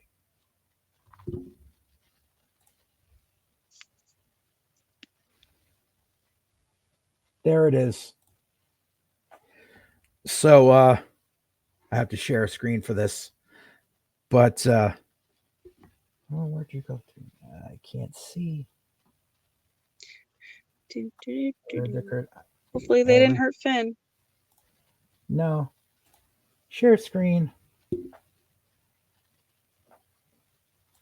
This was Indy Hartwell's Twitter.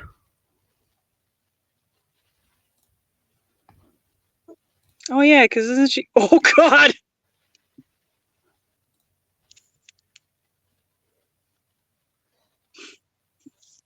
She actually had to change because originally she wrote, well, I guess joining a mask-ridden cult and unaliving people is more important than marriage. Oh my God. Yeah. Fuck that. I'd be like, my man is in the Wyatt Sick6. Yes. Don't you think Indy. you could be too? To be like, my man is in the Y6. I'm so happy. So, anyways, so then we move on to NXT from last night. So the big news going into NXT was because Sean is a paint by numbers booker and he's done nothing to build up any people for his main event since the draft. We're going to have a 25-man battle royal to decide who's going to be the next person to face Trick Williams for the title.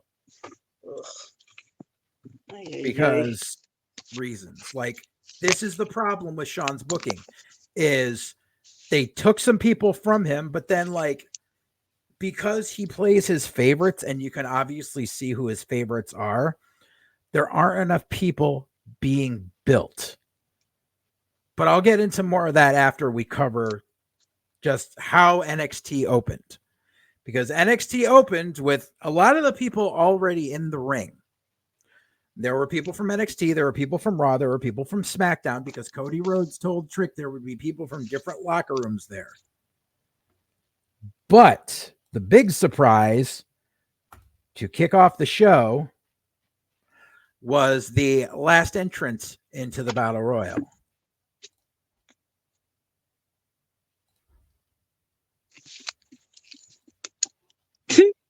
Yes.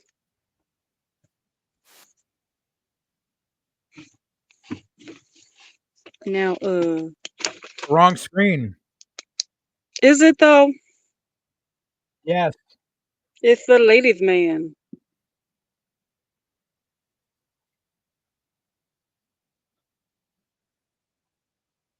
I screwed up. Hold on. Because you didn't hear anything, did you? No. No. So yeah, I screwed up. My bad. Hold on. I shared the wrong screen because I'm blind. There we go. And I'm just going to move it over so it's next to the right tab here.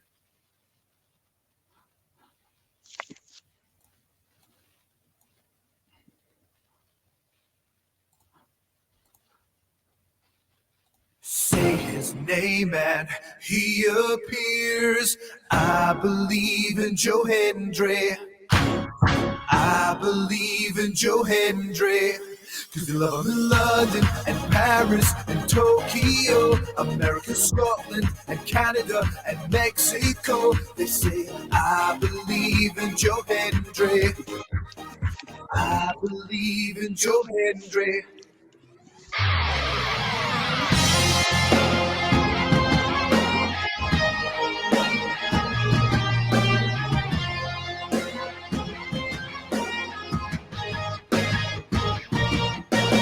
Wave your hands from side to side and say, oh, I believe in Joe Hendry.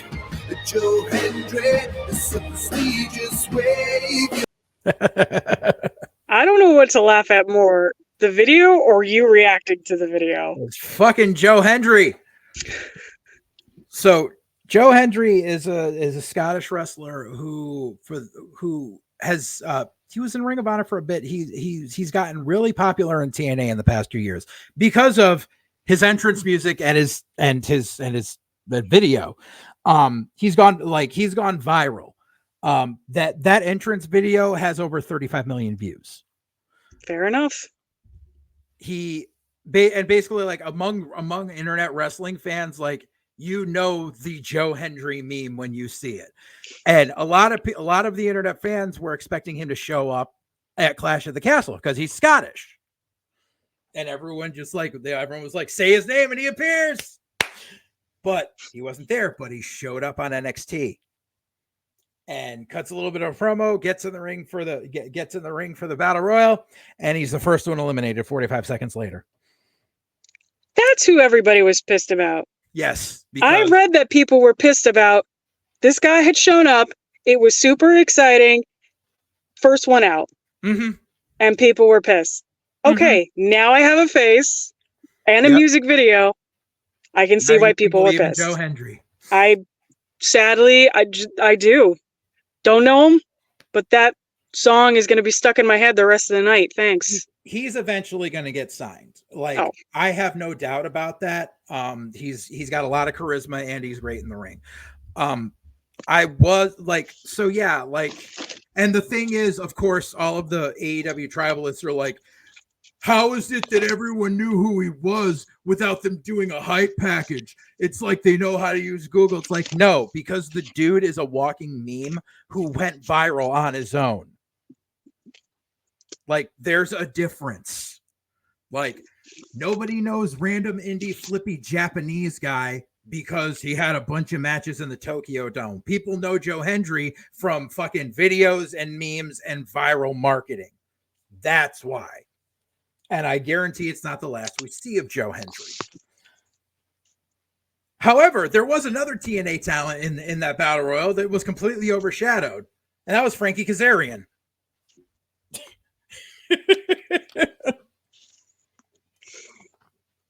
However, yeah, that's double however.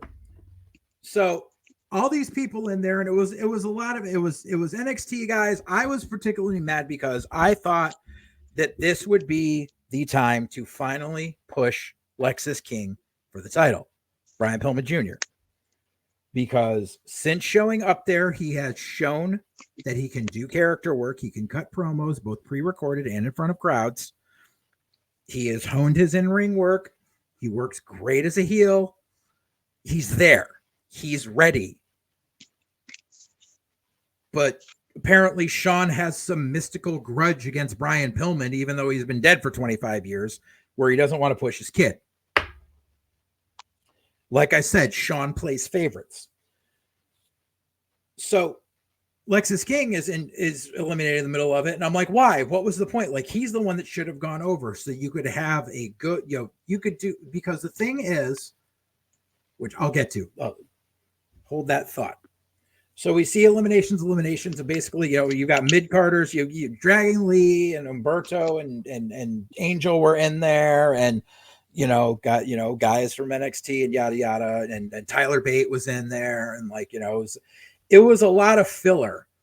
And then it comes down to Sean Spears and Javon Evans. And I was just like, oh, so this is what they're going to do with Sean Spears. But no, Javon Evans eliminates Sean Spears. Now, Javon Evans is a newer student at the PC. He is 20 years old, and he's had maybe 5 televised matches. But he's Sean's new favorite because he does flips, because he works like a young Shawn Michaels used to. And the thing is there's other people there. And this is why people got mad at me on Twitter, because I was just like, of all the people you could have chosen to win that match, and you put over this kid who's been on TV for a cup of coffee, like he had his debut NXT match the week after Mania. That's how long he's been on TV. And you're going to give him the main event spot at the next PLE against Trick Williams for the title. And this is my issue, because Trick Williams so far as champion, his flaws can be seen. Sean put the title on him because the crowd loves him. Yes, he has charisma. He's not there yet as far as in-ring work goes, and as far as cutting live promos goes. He still needs work. He should have been in NXT for another year before even sniffing that title, instead of Sean strapping a rocket to him. The one thing that they've been able to do is cover up his flaws by having him in matches with veterans, by putting him in matches with Ilya Dragunov, and by putting him in matches with Ethan Page, who are experienced people. They are able to lead him. And even in the last match he had with Ethan Page, you could see where Trick got lost at times and had to get brought back on the right track. Now, you are going to take this guy who still needs to be led, and you're going to put him in a title match against a 20-year-old with a handful of matches under his belt, and make it the main event of your pay-per-view. There's a problem with that. And this is like when I said to you, I need to go off about NXT. This is what I need to go off about. Because someone said, developmental brand, what do you have against putting younger people over? This is the issue I have. And this comes from my experience working with 3 different wrestling schools in my career. You have a hierarchy within your training system. You have your students or whatever, or people that have been there since the beginning. If you're an established school, or you have veterans who are helping out with your school, you have them at the top of the pecking order. You have people, you have people who have the experience to be able to guide the new trainees. Then you have your mid-tier trainees who have been there maybe a year, maybe a little longer, who are finally starting to get things, and you know that you'll be able to build something with them. And then you have your lowest tier. You have your guys who have been in there less than a year, who don't know jack shit and need to learn. And Kevin Apollo's guy on Shogun, who runs wrestling last night, and I quoted him on Twitter right away, said, if you've been in this business less than 5 years or have less than 1,000 matches, you don't know your ass from a hole in the ground. And that's the way it is. So you don't take a kid who's come to class training for a month and who's had 1 or 2 matches in front of people and go, I'm going to put you in I'm going to put you in a title match on my next big show. No, you take people who have been there, because there are legit guys in NXT who hadn't been called up yet, who are still in NXT, who have the experience and should be getting pushed in that main picture. You got guys like Idris Anofi and Malik Blade who have been killing it as a tag team for 2 years, but Sean never gives them the time of day. They're always there to do the job, and that's a goddamn shame. Look at Dijak the entire time he was in NXT. He was there as a veteran to build up younger guys, but he was always with guys who were at his experience level. So it really did nothing for either guy. You got guys like Eddie Thorpe who were there, who Eddie Thorpe trained in the New Japan dojos. He trained in New Japan dojos, so he knows discipline. He's worked the indies. He's at that mid-level experience where he should be getting pushed like that. Not this 20-year-old who does flips. That's the problem that no one seems to see. There is a pecking order. And the pecking order, it recycles once you get to the main roster. That's why people like Carmelo Hayes are automatically getting shoved down our throat in the main event picture. They're squabbling a little with guys on the higher card, but they're not automatically getting a belt thrown on them, which would be the travesty of doing it with Bron Breakker, because he's not ready. Sean is not a good booker. I keep saying this because I can see it. Because I have worked under good bookers and I've worked under bad bookers. So I can tell the difference. And Sean is not a good booker. They need a shakeup in NXT. Sean can still be like, maybe have Sean can still be on the committee there, but they need other people there booking. When Regal was booking NXT, shit made sense. When Trips was booking NXT, shit made sense. When Dustin was booking NXT, shit made sense. Shit doesn't make sense now. And I see what they're doing, because NXT moves to the CW network in 3 months.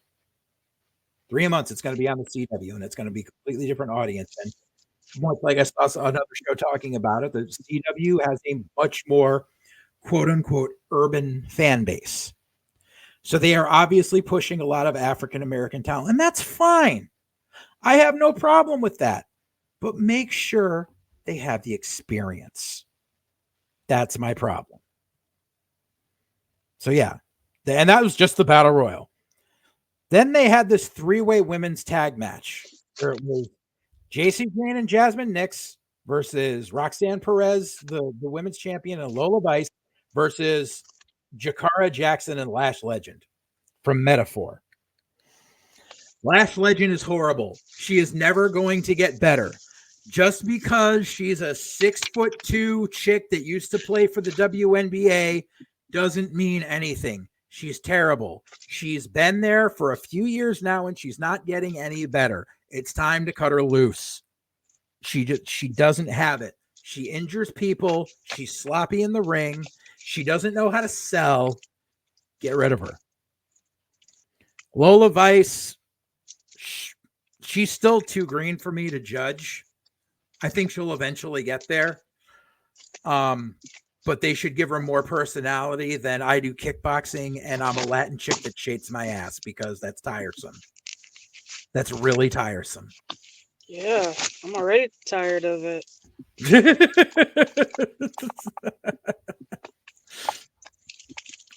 Yeah. But yeah, Roxanne and Lola win.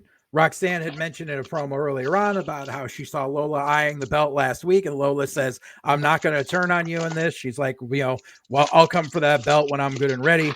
But then after they won, Roxanne just turns and back fists Lola and knocks her out anyways, Roxanne's playing a good heel. And it's good to see Roxanne as the champion right now, because she's another one that was under Sean's thumb for too long, who wasn't getting pushed correctly, who, in all honesty, she should be on the main roster by the end of the year. She's a prodigy. She paid her dues in the original Ring of Honor. It's time for her. Paying dues. Yep. Paying dues. That's what I'm about, is paying dues. I agree. So then we have the first defense of the NXT Women's North American title. I don't understand why we need a secondary women's belt. I don't. And I'm not against women's wrestling, but episodes of NXT have become more and more women's wrestling than balanced. It's 60 to 70% women's matches on the shows now. Like, if you just make a women's show, because it's just, you're wondering why other people can't get over. It's because you're giving too much time to your women's division. And like I'm not saying go back to giving them one match a week with 3 minutes, but they're the majority of your program. At the very least, it should be equal time. So Kehlani Jordan defended against Mia Yim, and she retained. Kehlani Jordan's another one who I think isn't ready for the spot she's in.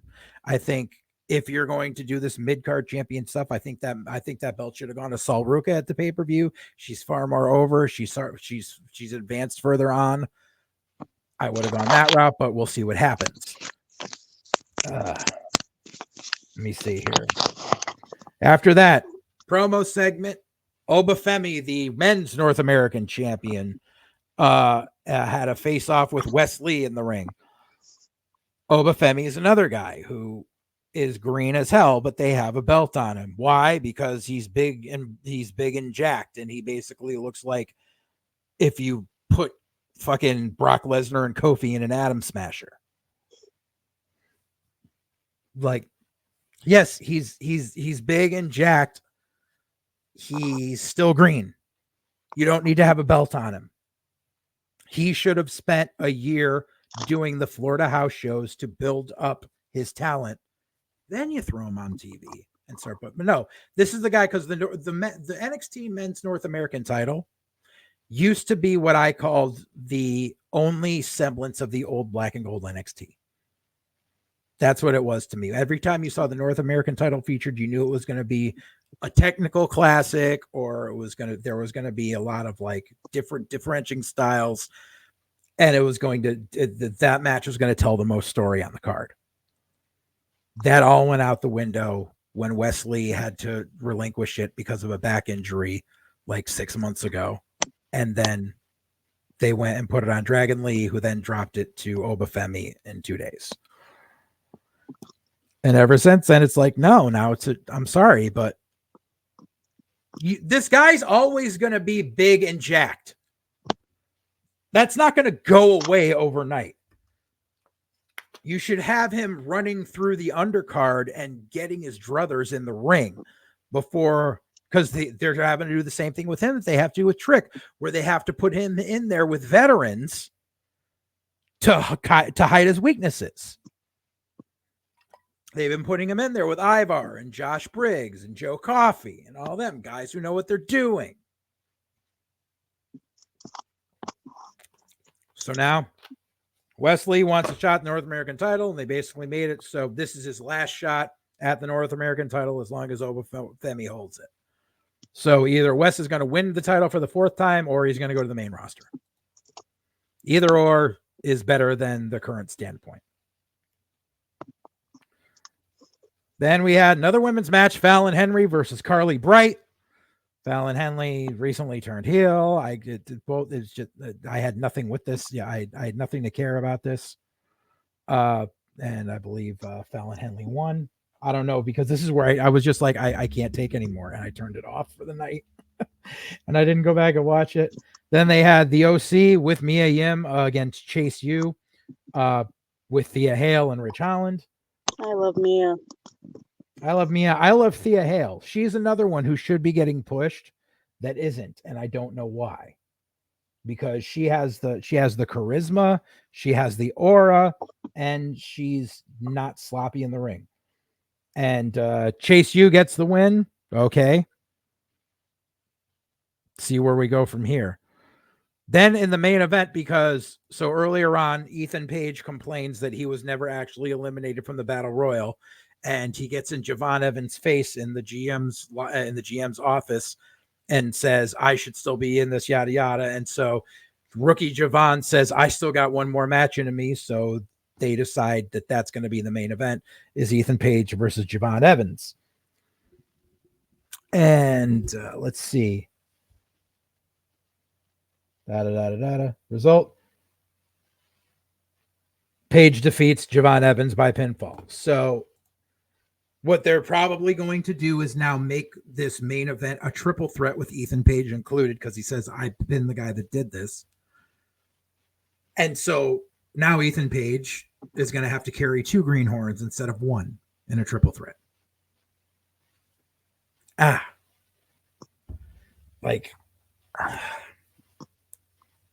don't dig it. And because the problem is, the moment you take that belt off Trick Williams, you have 2 options. You either keep him at that main event level going for that belt, or you send him to the main roster. And he's not ready for either of those things. Like, I'm not saying, and I've said it before, I'm not saying he'll never be ready, but he's just not ready right now.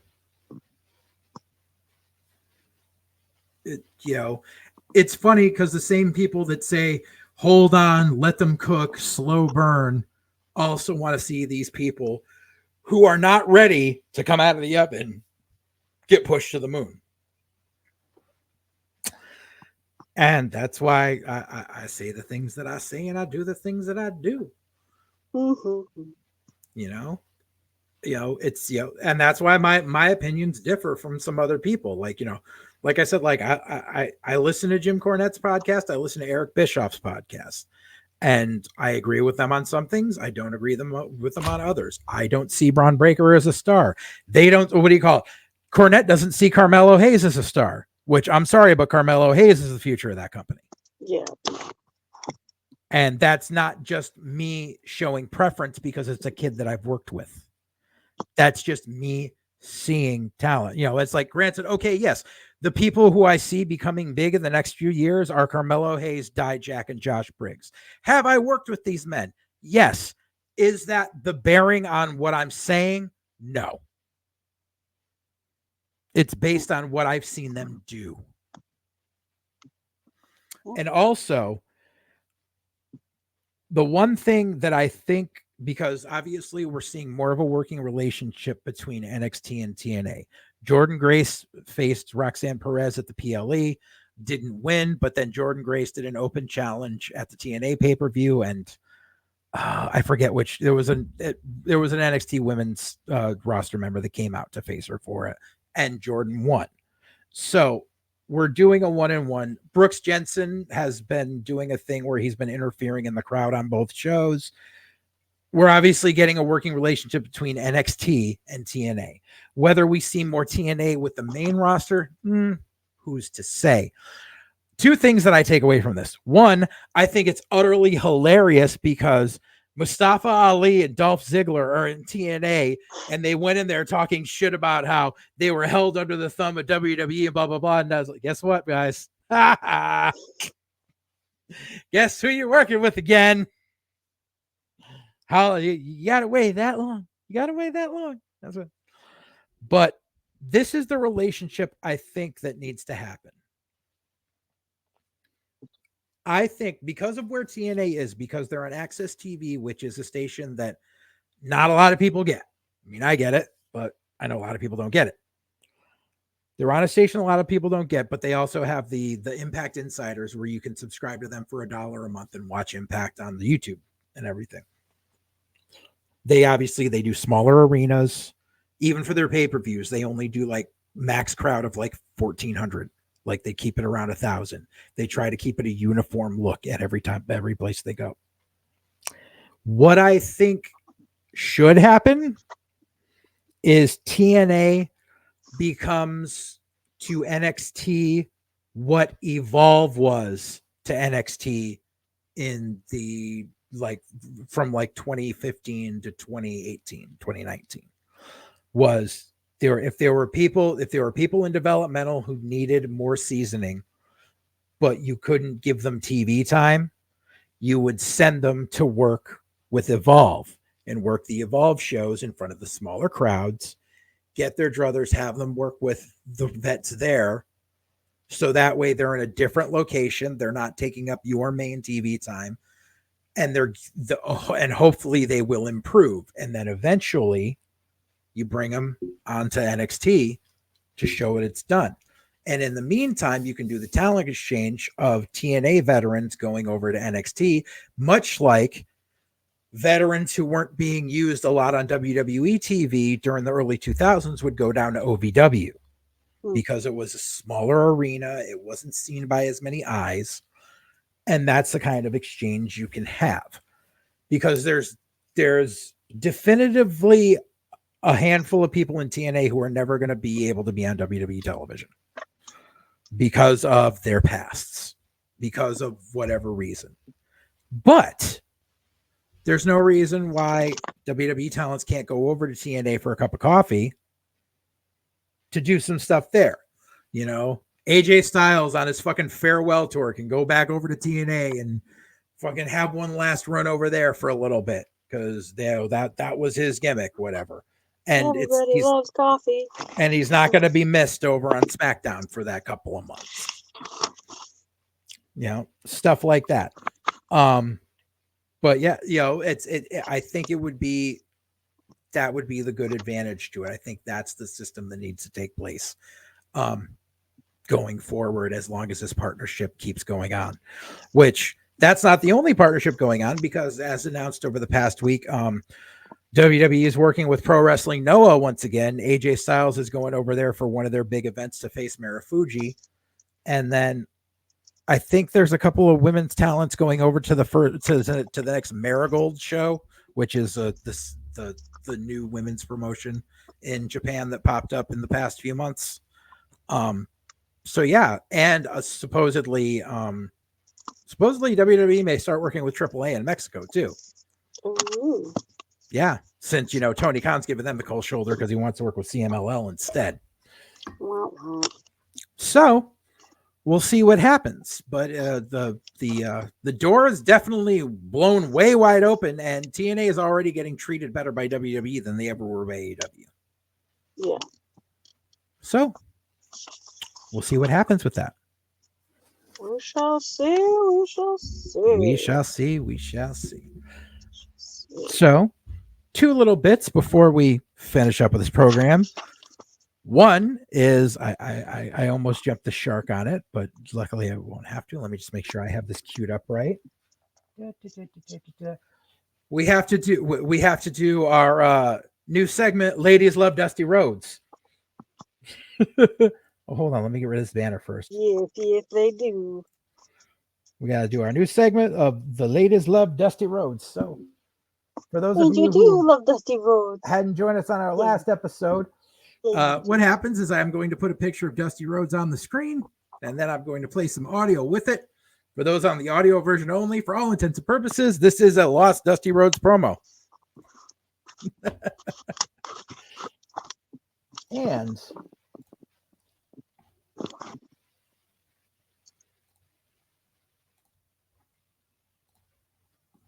I love that hat. yeah. And away we go. And I also got my Viagra.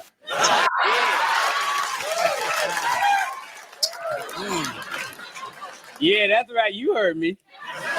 Yeah, now the Viagra is a new sex drug. Now, if you are uninformed about this new scientific wonder, then I will tell you that it is used for a very sensitive problem that some unfortunate men must suffer with.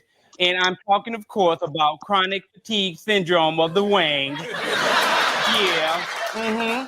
Or what I like to call old man's penis. Yeah. You know, old man's penis. Yeah. Now, according to the doctors now, this Viagra can help those sad men who suffer from chronic wangular softitude by producing a very highly sophisticated pharmacological hodifying of the wang, you see. It is all very scientific, but I am prepared to answer any questions that you may have because I am Leon Phelps, the ladies' man. So go ahead, caller. There's our Ladies Love Dusty Rhodes bit of the week. And we do love Dusty Rhodes.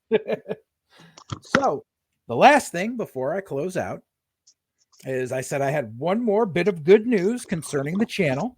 Yay. And that is after a long wait period and having to do some reshuffling, I had made an announcement back, I think it was around Thanksgiving, and didn't get to follow through. However, it's finally happening. Next week, next Friday, I will be recording I want to say it's going to be episode 0, and you'll understand why, of the newest podcast to hit the Full Circle Radio Network. And that is the premiere of Wildcard Cinema, which will be a movie review podcast with myself and 2 old friends of mine who I have worked with in theater and in film, who also share film opinions. And it's going to be quite a hoot. And tune in once that episode 0 is up so you can figure out the show's going to be a little different. It's going to have a premise to it, and we're going to explain all how it's different, why it's called Wildcard Cinema on that first little premise. So make sure that you subscribe to the channel, you hit that bell for notifications, so that way you know when that drops. Also follow us on social media. I'm on X. I'm at JJ_Alexander. Joanna is at _Jewichan, as you can see right there below our names. You can also see it down in the section below. And once again, this episode has been brought to you by epicshirts.ca. There is a link down in the bottom, as you can see, and you can also just go to epicshirts.ca, and at the checkout, use the coupon code Full Circle Radio for 10% off of your order, now and forever. All right, so first of all, yes, you're going to do a movie review podcast without me? Listen, there's a certain set time and everything that we need to do this, and this is something that's been in the works for a long time. Touche. But I need at least one cameo. We'll see, because it's kind of an odd situation as to how it comes apart, but all right, that's you'll understand once we're up and running. All right, that's fair. All right. So, anything else you got? No. I don't really. There really isn't much. I love you, Finn Balor, and I'm glad the Wyatt Sick6 is up, and it's gonna be a little chaotic for me because I start my summer job next week, which is crazy hours. So yeah, if I'm not on, that's why. Yeah. This is my spring break, my summer break, which is literally just a week off, and then I go right back to work. Mhm. Because despite what people think, spring break is not a joy for Yeah. teachers. We got to make money somehow. Yep. And then, yeah, yay. Yay. I love you, friend. All right. Well, then, for the lovely Joanna Robinson, this has been Joseph J. Alexander. Thank you for joining us for White Heat, and we will see you next time. Ooh, ring for fan.